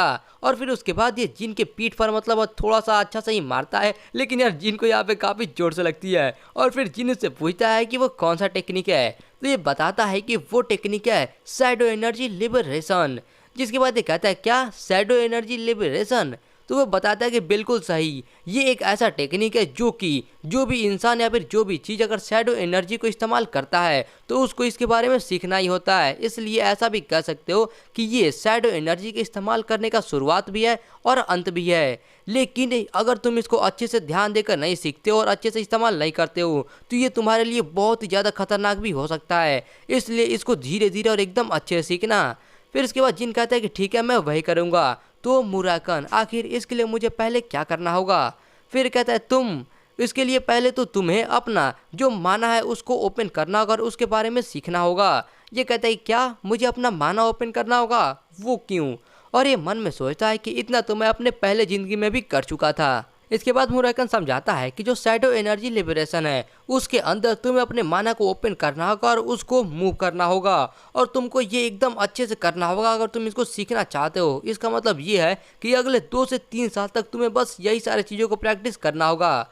और ये बातों को सुनकर जिन मन में सोचता है क्या 2 से 3 साल ये कुछ ज़्यादा ही लेट है। फिर उसके बाद इधर से अभी मुराकन कर रहा होता है कि तुम तो अभी के टाइम पे बेसिक्स भी नहीं जानते हो तो आखिर मैं तुमको एडवांस टेक्निक कैसे सिखा सकता हूँ, तुम समझ रहे हो ना।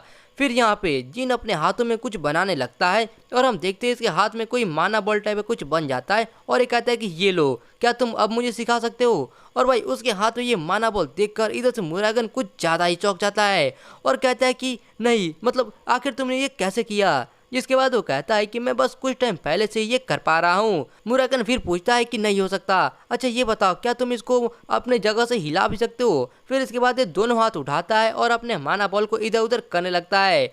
और भाई ये देखकर ये और भी ज़्यादा चौंक जाता है, लेकिन कहता है कि चलो भाई क्या ही तो बात है, जीनियस के अंदर भी जो जीनियस है सिर्फ वही ये चीज़ को कर पाते हैं। तुम सच में काफ़ी एक टैलेंटेड बच्चे हो ना। ठीक है चलो अब मैं तुमको ये जो शैडो एनर्जी लिबरेशन है इसके बारे में थोड़ा सा बता ही देता हूँ।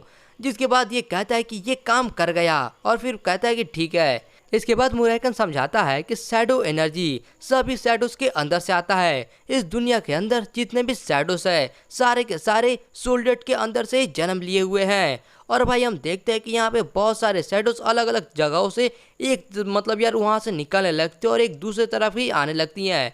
फिर ये आगे कहता है कि इसका मतलब ये है कि जो सोल्डेट है इस दुनिया के अंदर जितने भी शैडोज हैं उन सभी का मालिक है और तुम उसके सिर्फ इकलौते कॉन्ट्रैक्टर हो। फिर उसके बाद ये सारे के सारे शैडो एनर्जी एक बार फिर से बहुत ही तरह से निकलते हैं, इधर उधर से सारे जगह से निकल के आते हैं और भाई आते आते वो सभी जाकर एक जगह पे इकट्ठा होने लगते हैं। और फिर ये कहता है कि यानी कि दूसरे शब्दों में इसका मतलब ये हुआ कि इस दुनिया के अंदर जितने भी शैडोस है तुम भी उन सभी के मालिक हो। और ये सारे के सारे शैडो एनर्जी चले जाते हैं यहाँ पर जो मुरायका रहता है इसके पैरों के नीचे। और यार ये अभी के टाइम पे देखने में काफी ज्यादा कूल और यार काफी ज्यादा खतरनाक टाइप का लग रहा है। फिर मुरायकन पूछता है कि तो बच्चे बताओ तुम्हें ये कैसा लगा, और ये काफी मस्त एकदम खुश हो रहा होता है और कहता है कि ये है शैडो एनर्जी लिबरेशन। और यार यहाँ पे जिन के फेस को देखो भाई, ये काफी मस्त खुश रहता है और भाई ऐसा लग रहा है कि ये इस टेक्निक को सीखने के लिए काफी ज्यादा एक्साइटेड है। इसके बाद सीन चेंज होता है और हम एक जंगल का सीन देखते हैं जहाँ पर किसी की बहुत ही जोर से चिल्लाने की आवाज़ आती है। फिर यहाँ पर हम एक लड़की को देखते हैं जिसके पीछे एक सोल्जर आकर कहता है लेडी लूना यहाँ पर सब कुछ क्लियर हो चुका है, अब बस हमें ऐसे 5 और एरिया को क्लियर करना होगा, उसके बाद हमारा मिशन कंप्लीट हो जाएगा। और यार यहाँ पे हम देखते हैं सामने जो लड़की रहती है ये होती है लूना, यानी कि भाई रन कैंडल्स की सबसे बड़ी जो बेटी है वही है। फिर इसके बाद ये कहते हैं कि ठीक है तो मेरे ख्याल से 4 महीने काफ़ी होंगे ये सभी कामों को करने के लिए, सभी नाइट्स को बोल दो थोड़ा सा ब्रेक ले लेने के लिए। फिर इसके बाद हम इसकी आंखों को देखते हैं जो कि कहीं पे सामने देख रही होती है और ये अपने तलवार को उस मॉन्स्टर के बॉडी के अंदर से निकालते हुए कहती है अरे हाँ एक और चीज़। फिर सोल्जर पूछता है क्या हुआ, तो ये फिर पूछती है कि जो 9 साल के बच्चे होते हैं उनको आमतौर पे क्या पसंद होता है। और भाई एक बार इसके हाथ में एक तलवार को देखो यार, ये तलवार है या फिर क्या यार समझ ही नहीं आ रहा। मतलब भाई कोई अगर इंसान इसको सामने अपने देख ले तो यार आधा जान तो उसका ये देख कर ही निकल जाएगा। इसके बाद सीन चेंज होता है और जिन बताता है कि मुरागन से मिलने के आधा साल के बाद जो टोना ब्रदर्स है वो लोग स्टॉर्म कैसल को छोड़ के चले गए। और यार यहाँ पे हम देख सकते हैं जो टोना ब्रदर्स है यहाँ पे खड़े हुए और इनके पीछे एक कैरेज भी खड़ा हुआ है। तो ये लोग बोलते हैं कि अब हम लोग चलते हैं, चलो ठीक है अब हम तुमसे बाद में मिलेंगे। इधर से जिन भी कहता है कि हाँ अपना ध्यान रखना। फिर उसके बाद ये लोग चले जाते हैं और एक बार फिर से सीन चेंज होता है और हम देखते हैं जहाँ पे जिन खिड़की के पास खड़ा हुआ रहता है तभी पीछे से उसको कोई कहता है यंग मास्टर। ये पीछे घूम के देखता है तो यहाँ पर गिल्ली रहती है जो कि अपने हाथों में केक ली हुई रहती है और कहते हैं हैप्पी 9th बर्थडे। और इसके पीछे और भी काफ़ी सारे लोग रहते हैं जो कि इनको कॉन्ग्रेचुलेट कर रहे होते हैं। और फिर इसके बाद यहाँ पे जिन कहता है तुम सभी लोगों का बहुत ज़्यादा शुक्रिया। और फिर ये गिल्ली को कहता है कि ये केक को सभी लोगों के अंदर बांट देने के लिए। फिर वो कहते हैं यंग मास्टर और ये लोग अपना खुशी मना ही रहे होते हैं कि इधर से हम देखते हैं खान आ जाता है और कहता है यंग मास्टर जिन। ये पूछता है खान से क्या बात हो गई, तो खान बोलता है कि मुझे यहाँ पे अचानक से आपको इंटरप्ट करने के लिए माफ़ कर दीजिएगा लेकिन यंग मास्टर। तो फिर ये बोलता है कि हाँ बताओ क्या बात है। तो वो बताता है कि बात ये है और हम देखते हैं यहाँ पर एक लेडी आ रही होती है जिसका यार बाल रहता है एकदम वाइट आता है और इसके हाथ का ये तलवार देखो यार, इससे पता चलता है कि ये लूना रन कैंडल ही है। फिर उसके बाद जिन अपना बात पूरा करता है और बोलता है मिस्ट्रेस लूना यहाँ पर आपसे मिलने के लिए आई हुई है। ये बात सुनकर यहाँ पर जिन और गिल्ली दोनों ही चौंक जाते हैं कि आखिर वो यहाँ पे क्या कर रही है। इसके बाद हमें बताया जाता है कि रन कैंडल्स की फर्स्ट फ्लैग बेरर और एक 9 स्टार की नाइट 13 सिबलिंग्स के अंदर सबसे बड़ी बेटी the white well Luna run candle. और भले ही ये जितने भी भाई बहन हैं रन कैंडल्स के अंदर उसके अंदर ये सबसे ज़्यादा ताकतवर है, लेकिन इसको पेट्रियार्क बनने में कोई भी इंटरेस्ट नहीं है। ये एक बहुत ही गंदे फाइट जिसको सक्सेशन वार के नाम से भी जाना जाता है वो हमेशा इससे बाहर ही रहती है। ये सच में एक लोनली वाइट वेल की तरह थी जो हमेशा अकेला ही घूमता है और इसके वजह से जो सिस्टर लूना है वो कभी भी अपने दूसरे भाई बहन के अंदर इंटरेस्ट नहीं दिखाती है। और जो हमारा पिछले जिंदगी के अंदर रिश्ता था उसको फैमिली से अच्छा अजनबी कहना ज़्यादा सही होगा। हम लोग इतने ज़्यादा दूर थे लेकिन मेरी वही सिस्टर आज यहाँ पर आई है मुझसे मिलने के लिए बिना किसी को बताए। और हम देखते हैं ये दोनों आमने सामने आ जाते हैं और ये अभी भी सोच रहा होता है कहीं हमारे फैमिली के अंदर कोई बड़ी चीज़ तो नहीं हुई है। अगर ऐसा बात नहीं है तो क्या इसे सीक्रेट लाइब्रेरी के बारे में पता चल गया। फिर हम देखते हैं ये दोनों आपस में सामने सामने खड़ा हुआ रहते हैं। फिर जिन बोलता है सिस्टर लूना और ये इधर से बोलती है कि तुम तो काफ़ी ज़्यादा बड़े हो गए हो छोटे। जिन कहता है अगर मुझे पता होता तुम आने वाली हो तो मैं थोड़ा अच्छे से तैयार होता सिस्टर। फिर ये इधर से कहती है कि तुम कितनी क्यूट बातें कर रहे हो, मुझे अपने छोटे भाई से मिलने के लिए कोई अनाउंसमेंट करने की जरूरत थोड़ी ना है। ये बात सुनकर जिन थोड़ा सा चौंक जाता है लेकिन ये फिर से कहती है कि तुम थोड़ा सा अलग ही तरह के दिख रहे हो, क्या तुम्हें अच्छा महसूस हो रहा है। ये कहता है कि हाँ वो सारी बातें नहीं है, एक्चुअली में बात ये है कि मैं थोड़ा सा नर्वस हूँ। ये बात सुनकर अब यहाँ पर ये लूना थोड़ा सा चौंक जाती है। फिर ये कहता है कि तुमको मैं पहली बार इतनी पास से देख रहा हूँ और इसके वजह से मुझे थोड़ा फिक्र हो रहा है। ये कहते हैं क्या तुम्हें फिक्र हो रहा है? ये बात सुनकर लूना को बहुत ही ज्यादा बुरा लगता है, लेकिन वो मन में सोचती है कि ये रन कैंडल फैमिली के अंदर एक तरह से ट्रेडिशन है कि एक दूसरे के भाई बहन एक दूसरे पे हमेशा नजर रखते हैं, उनसे चीजों को चुराते हैं और उनको अपने नीचे कुचल देते हैं। क्या जिनको भी ऐसा लग रहा है कि मैं यहाँ पर इसके ऊपर नजर रखने आई हूँ या फिर ऐसा कुछ। फिर उसके बाद ये मतलब बहुत ही ज्यादा इसको ऐसा हो रहा होता है, लेकिन ये कैसे भी अपने इमोशन को कंट्रोल में करती है। इसके बाद ये थोड़ा सा अपना सर को नीचे झुकाती है और कहते हैं कि हाँ ऐसा लग रहा है कि मैंने इसके बारे में ज़्यादा सोचा नहीं। ये बात सुनकर जिन चौंक जाता है, कहता है क्या? उसको मतलब यार विश्वास नहीं होता है कि ये ऐसा भी बोल सकती है। फिर लूना कहती है कि तुम भले ही अभी छोटे हो, लेकिन शायद मैं ये बात भूल रही हूँ कि तुम रन कैंडल के सबसे छोटे बेटे हो, मुझे माफ़ कर देना।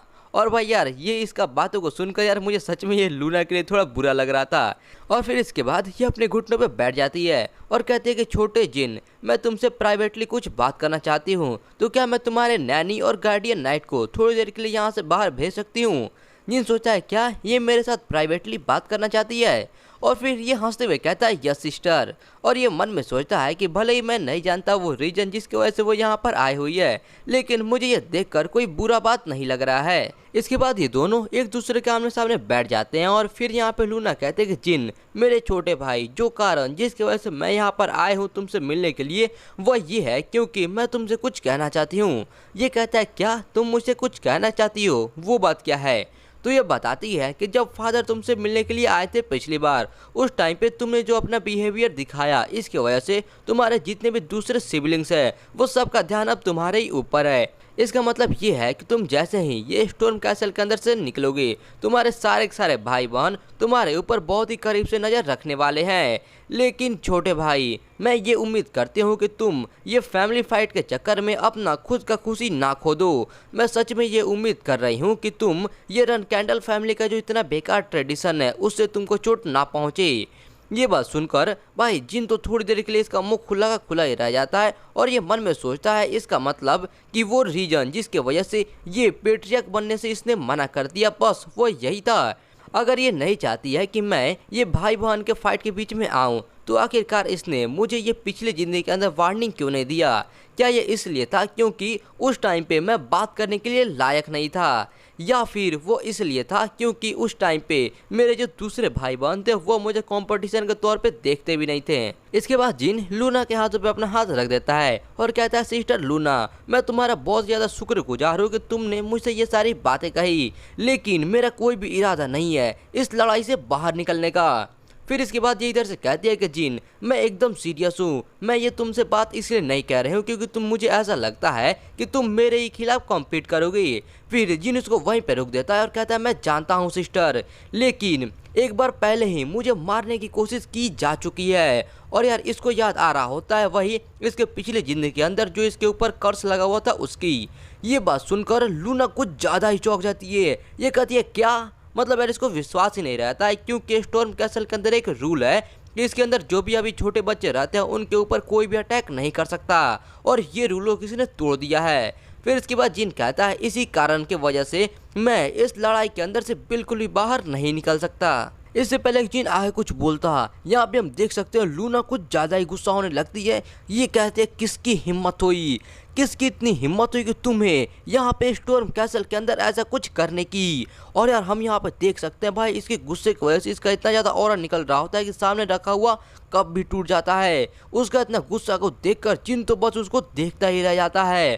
फिर हम फाइनली इसका फेस देखते हैं जो कि भाई कुछ ज़्यादा ही डरावना लग रहा है, मतलब भाई यार सच में कुछ ज़्यादा ही गुस्से में है। फिर ये कहती है आखिर किस सिबलिंग की इतनी ज़्यादा हिम्मत हुई कि तुमको वो यहाँ पे मारने की कोशिश कर रहा है? मुझे बताओ जिन, आखिर वो कौन सा सिबलिंग है जो कि तुम्हें यहाँ पे मारना चाहता है? जिन कहता है कि मैं ये बात को भी तुम्हें नहीं बता सकता। नहीं, मेरा मतलब ये है कि सच बात यह है कि मुझे खुद नहीं पता है कि आखिर वो कौन है। और वैसे भी उसने मुझे मारने की कोशिश की, लेकिन देखो मैं एकदम ठीक हूँ सिस्टर। ये बात सुनकर ये इधर से कहते हैं जिन, लेकिन फिर वो उधर से कहता है कि मेरे सभी सिबलिंग्स मुझे इतनी ज़्यादा नफरत नहीं करते हैं। ये बात मुझे बताने के लिए तुम्हारा बहुत बहुत शुक्रिया, इसकी वजह से मेरे दिल को बहुत ज़्यादा खुशी महसूस हो रही है। ये बात को सुनकर लूना थोड़ी देर के लिए तो एकदम पहले चुप रह जाती है, फिर ये इसको आकर अपना जोर से गले लगा लेती है और कहती है कि जिन मेरे भाई, इसका मतलब ये है कि तुम पहले ही ये एकदम गंदे फैमिली के लड़ाई के अंदर आ चुके हो, इसकी वजह से मुझे बहुत ही ज़्यादा बुरा महसूस हो रहा है। इधर से जिन सोच रहा होता है कि किसे पता था कि लूना इतने मुलायम दिल की इंसान होगी, और ये लूना से कहता है कि तुम्हें इतना उदास होने की ज़रूरत नहीं है। मतलब भाई यहाँ पे चल क्या रहा है, भाई जान पे हमला हुआ है जिन का, तो यार इससे उदास होना चाहिए ना यार। ये तो उल्टा यहाँ पर अपनी बहन को ही बोल रहा है उदास ना होने का, यार लग रहा है थोड़ा इधर का उधर हो गया। इसके बाद लूना उठ जाती है और कहते हैं कि अरे हाँ आज तो बहुत ही खुशी का दिन है ना, तो हमें ऐसे चीज़ों की बातें नहीं करनी चाहिए। ये बात सुनकर जिन समझ में नहीं पाता कि ये कौन से खुशी की बात कर रही है, तभी ये कहती है कि तुम्हारा आज बर्थडे है ना, मैं असल में यहाँ पर आई थी तुम्हें तुम्हारा बर्थडे गिफ्ट देने के लिए, ये लो। और यार यहाँ पे हम देखते हैं ये कोई पेंडेंट टाइप का रहता है जो कि यार काफ़ी देखने में सही लग रहा है। फिर इसके बाद ये कहती है कि क्या तुम थोड़ा उस तरफ की तरफ घूम सकते हो, ये कहता है कि यस सिस्टर। और फिर उसके बाद ये इसको बताती है कि इसके बाद एक बार अगर तुम्हें कभी भी ऐसा कुछ मतलब सिचुएशन में फंस जाओ जिसके अंदर से तुम नहीं निकल सकती, तो उस टाइम पर तुम्हें बस इसके अंदर ये जो ब्लू जेम है इसको तोड़ देना, और उस टाइम पे मैं चाहे कहीं पर भी रहूँ मैं तुम्हारे पास आ जाऊंगी, इसलिए भूलना मत और इसको हमेशा अपने पास ही रखना। हैप्पी 9th बर्थडे जिन। और यार ये दोनों काफ़ी खुशी खुशी मतलब यार अपना ऐसे बर्थडे सेलिब्रेट कर रहे होते हैं, और ये इधर से जिन भी कहता है थैंक यू सिस्टर। फिर इसके बाद यहाँ पे गिल्ली एक केक लेकर आती है यहाँ पर लूना के पास, फिर लूना अपना केक निकाल के ये इसको भी खिलाते हैं, और यार ये मस्त अपना बर्थडे सेलिब्रेट कर रहे होते हैं, और पीछे से गिल्ली इनको ऐसा सेलिब्रेट करते हुए देखकर थोड़ा खुश हो रही होती है। फिर इसके बाद इनका सारा सेलिब्रेशन खत्म हो जाता है, तो लूना यहाँ पे कहते हैं कि चलो ठीक है अब मैं यहाँ से चलती हूँ। इधर से जिन भी कहता है कि ठीक है अपना ध्यान रखना सिस्टर। इसके बाद हम मुराकन को देखते हैं जो कि पीछे घूमकर कहता है कि हे तुम यहाँ पर आ गए, लेकिन तभी वो कुछ नोटिस करता है, वो कहता है क्या वो तुम्हारे गले के पास क्या है, और हम देखते हैं इसके गले के पास में वही पेंडेंट है जो कि अब अभी लूना ने इसको गिफ्ट किया था। ये कहता है कि मुझे ये अभी अभी एक बर्थडे गिफ्ट के तौर पे मिला है। ये बात सुनकर ये यहाँ पे जमीन पे गिर जाता है और कहता है कि वो इंसान जरूर तुमसे बहुत ही ज़्यादा प्यार करता होगा, क्योंकि उसने तुमको कुछ ऐसा ही दे दिया है।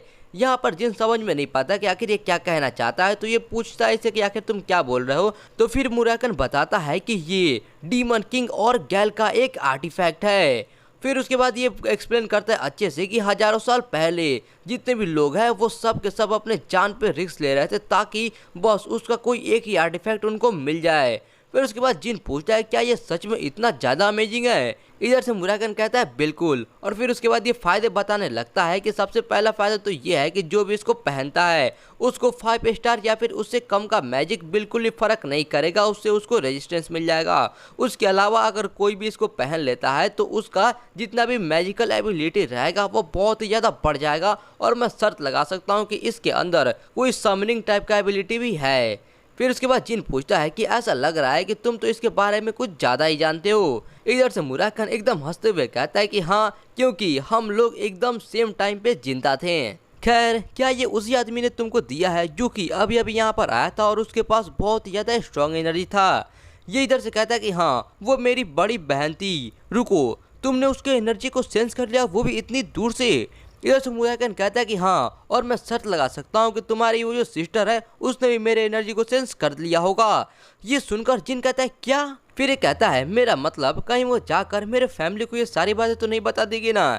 इधर से मुराकन कहता है कि तुम्हें इनके बारे में इतनी ज़्यादा फिक्र करने की ज़रूरत नहीं है, क्योंकि कुछ भी नहीं हुआ तुमको, क्योंकि वह एक ऐसे इंसान है जिसने तुमको इतने ज़्यादा ये वैल्यूएबल गिफ्ट दिया है। तो आखिरकार वो जाकर तुम्हारे फैमिली को ये सारा चीज़ें बताकर तुमको मरने के लिए क्यों ही छोड़ेगी। उधर से फिर जिन कहता है अच्छा ये बात है। फिर ये कहता है कि हाँ हाँ तुम अपनी ये बहन के ऊपर भरोसा कर सकते हो। मुराकन ये सारी बातों को बोल रहा होता है कि यहाँ पर हम फिर से लूना को देखते हैं जो कि काले कपड़ों में यहीं पर आई हुई रहती है, और वो यहाँ पर आकर कहते हैं कि जैसा कि मुझे लगा था यहाँ पर सच में नीचे की तरफ एक बहुत ही स्ट्रॉन्ग एनर्जी है जो कि यहाँ पर पहले नहीं थी। ऐसा लग रहा है कि मेरा ये जो छोटा भाई है किसी चीज़ की तैयारी कर रहा है। तो मुझे ऐसा नाटक करना चाहिए कि मैं इसके बारे में कुछ भी नहीं जानती हूँ। लेकिन बस तुम एक बात को याद रखना जिन, मेरे छोटे भाई, चाहे तुम कुछ भी करो या फिर चाहे तुम कुछ भी बन जाओ, मैं हमेशा तुम्हारे साथ रहूंगी।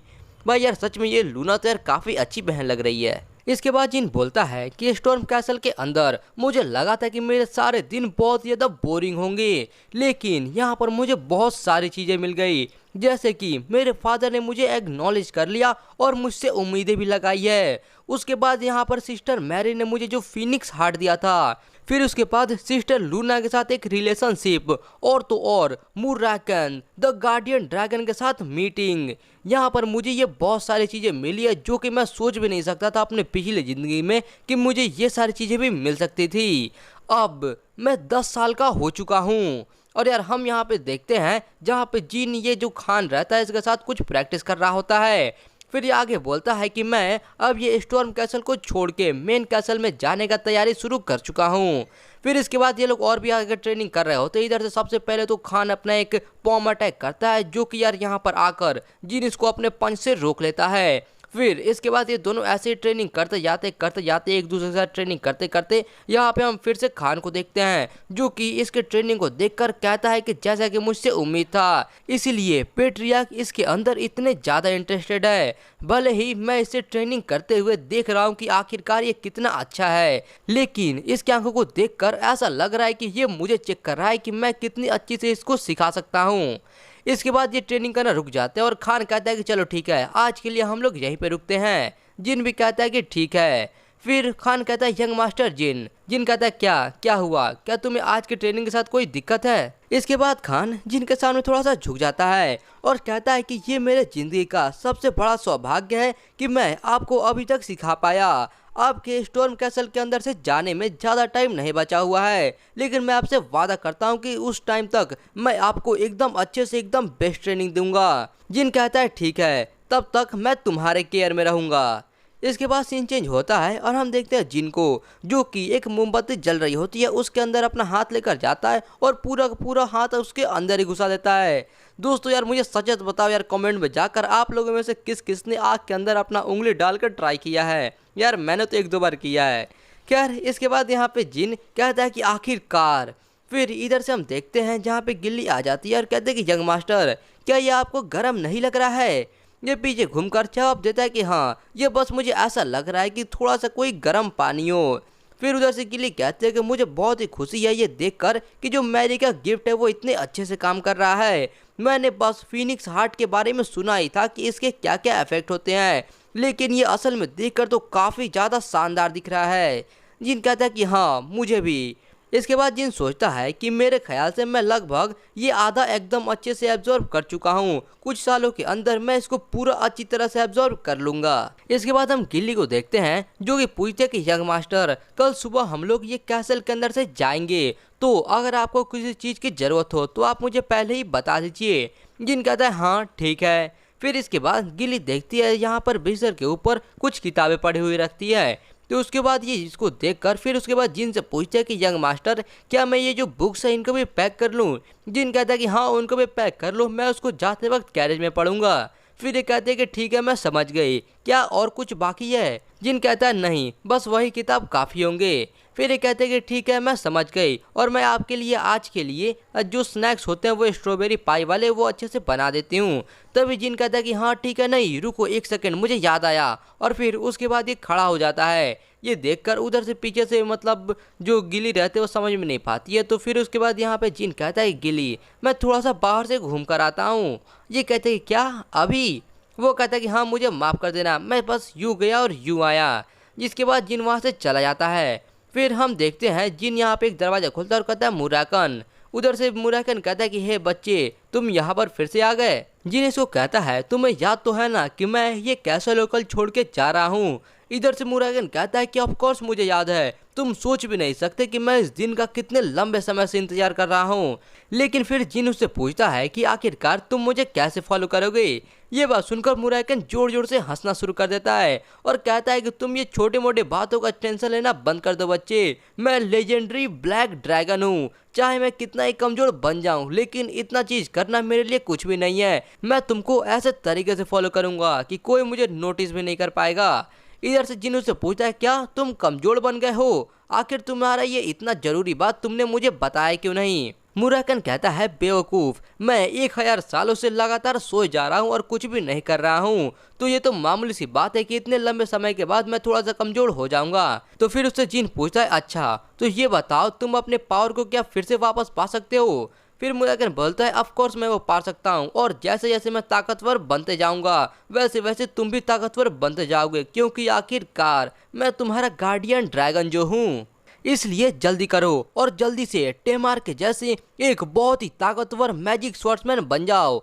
जिसके बाद जिन पूछता है कि तुमने कहा कि जो रन कैंडल्स हैं वो असल में मैजिक स्वॉर्ड्समैन की एक फैमिली थी, है ना। और फिर ये मन में सोचता है कि मैंने अपनी पिछली जिंदगी में सोल्डेट से भी ये बात सुना था कि जो रन कैंडल फैमिली है वो असल में एक मैजिक स्वॉर्ड्समैन फैमिली है, और जो फाउंडिंग पेट्रियार्क है टेमर रन कैंडल वो इतिहास के सबसे ताकतवर मैजिक स्वॉर्डमैन थे, लेकिन अभी के टाइम पर शायद ही कोई ये बात को जानता है। फिर इसके बाद मुराकन बताता है कि वो कारण जिसके वजह से जो रन कैंडल है अब वो मैजिक को मना कर देते हैं और सिर्फ स्वॉर्डमैनशिप के तरफ ही भागते हैं।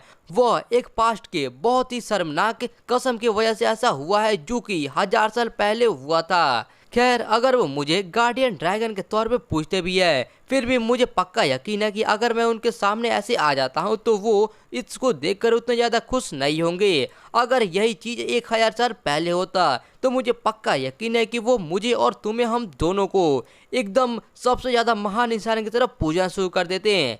ये बात सुनकर भाई यहाँ पर जिनका शकल को देखो, जो कि यार पता चल रहा साफ साफ कि इसको बिल्कुल ही भरोसा नहीं है यार। कहते अच्छा रन कैंडल्स क्या वो सच में ऐसा करते हैं। ये बात को सुनकर इधर से निकल कहता मेरे ख्याल से मैंने यहाँ पर कुछ ज़्यादा ही बोल दिया। खैर हटाओ छोड़ो, मैं यहाँ पर बहुत ही अच्छे से छुप जाऊँगा और इसके लिए तुमको इस बात का बिल्कुल भी फिक्र करने की ज़रूरत नहीं है। जिसके बाद जिन भी एकदम हंसते हुए कहता है ठीक है। तो दोस्तों इस वाले वीडियो के लिए बस इतना ही। अगर आप लोग इस वाले वीडियो का नेक्स्ट बार देखना चाहते हो तो इस वाले वीडियो का लाइक गोल कंप्लीट कर दो, जो कि है 1000 का लाइक गोल। और यार लाइक करते ही आप लोग कमेंट बॉक्स के अंदर एक नया हाइप का ऑप्शन मिल जाएगा, तो यार वीडियो को हाइप भी कर देना, क्योंकि यार जितना ज़्यादा आप लोग हाइप करोगे उतना ही वीडियो का मदद होगा वायरल होने में, और उतना ही जल्दी वीडियो का लाइक गोल कंप्लीट हो जाएगा। और यार कमेंट बॉक्स के अंदर जाकर नेक्स्ट पार्ट कमेंट कर देना, क्योंकि यार जितना जल्दी लाइक गोल कंप्लीट होगा और जितने ज़्यादा नेक्स्ट पार्ट के कमेंट आएंगे मैं उतना ही जल्दी इसका नेक्स्ट पार्ट लेकर आ जाऊँगा। और गाइस यार जाने से पहले चैनल को सब्सक्राइब करके बेल नोटिफिकेशन को ऑल पे सेट कर देना, ताकि यार मैं जैसे ही इसका नेक्स्ट पार्ट अपलोड करूं वैसे ही इसका नोटिफिकेशन सबसे पहले आपको मिल जाए। चलो दोस्तों मिलते हैं फिर अपने नेक्स्ट पार्ट के अंदर, तब तक आप सभी लोगों को बाय।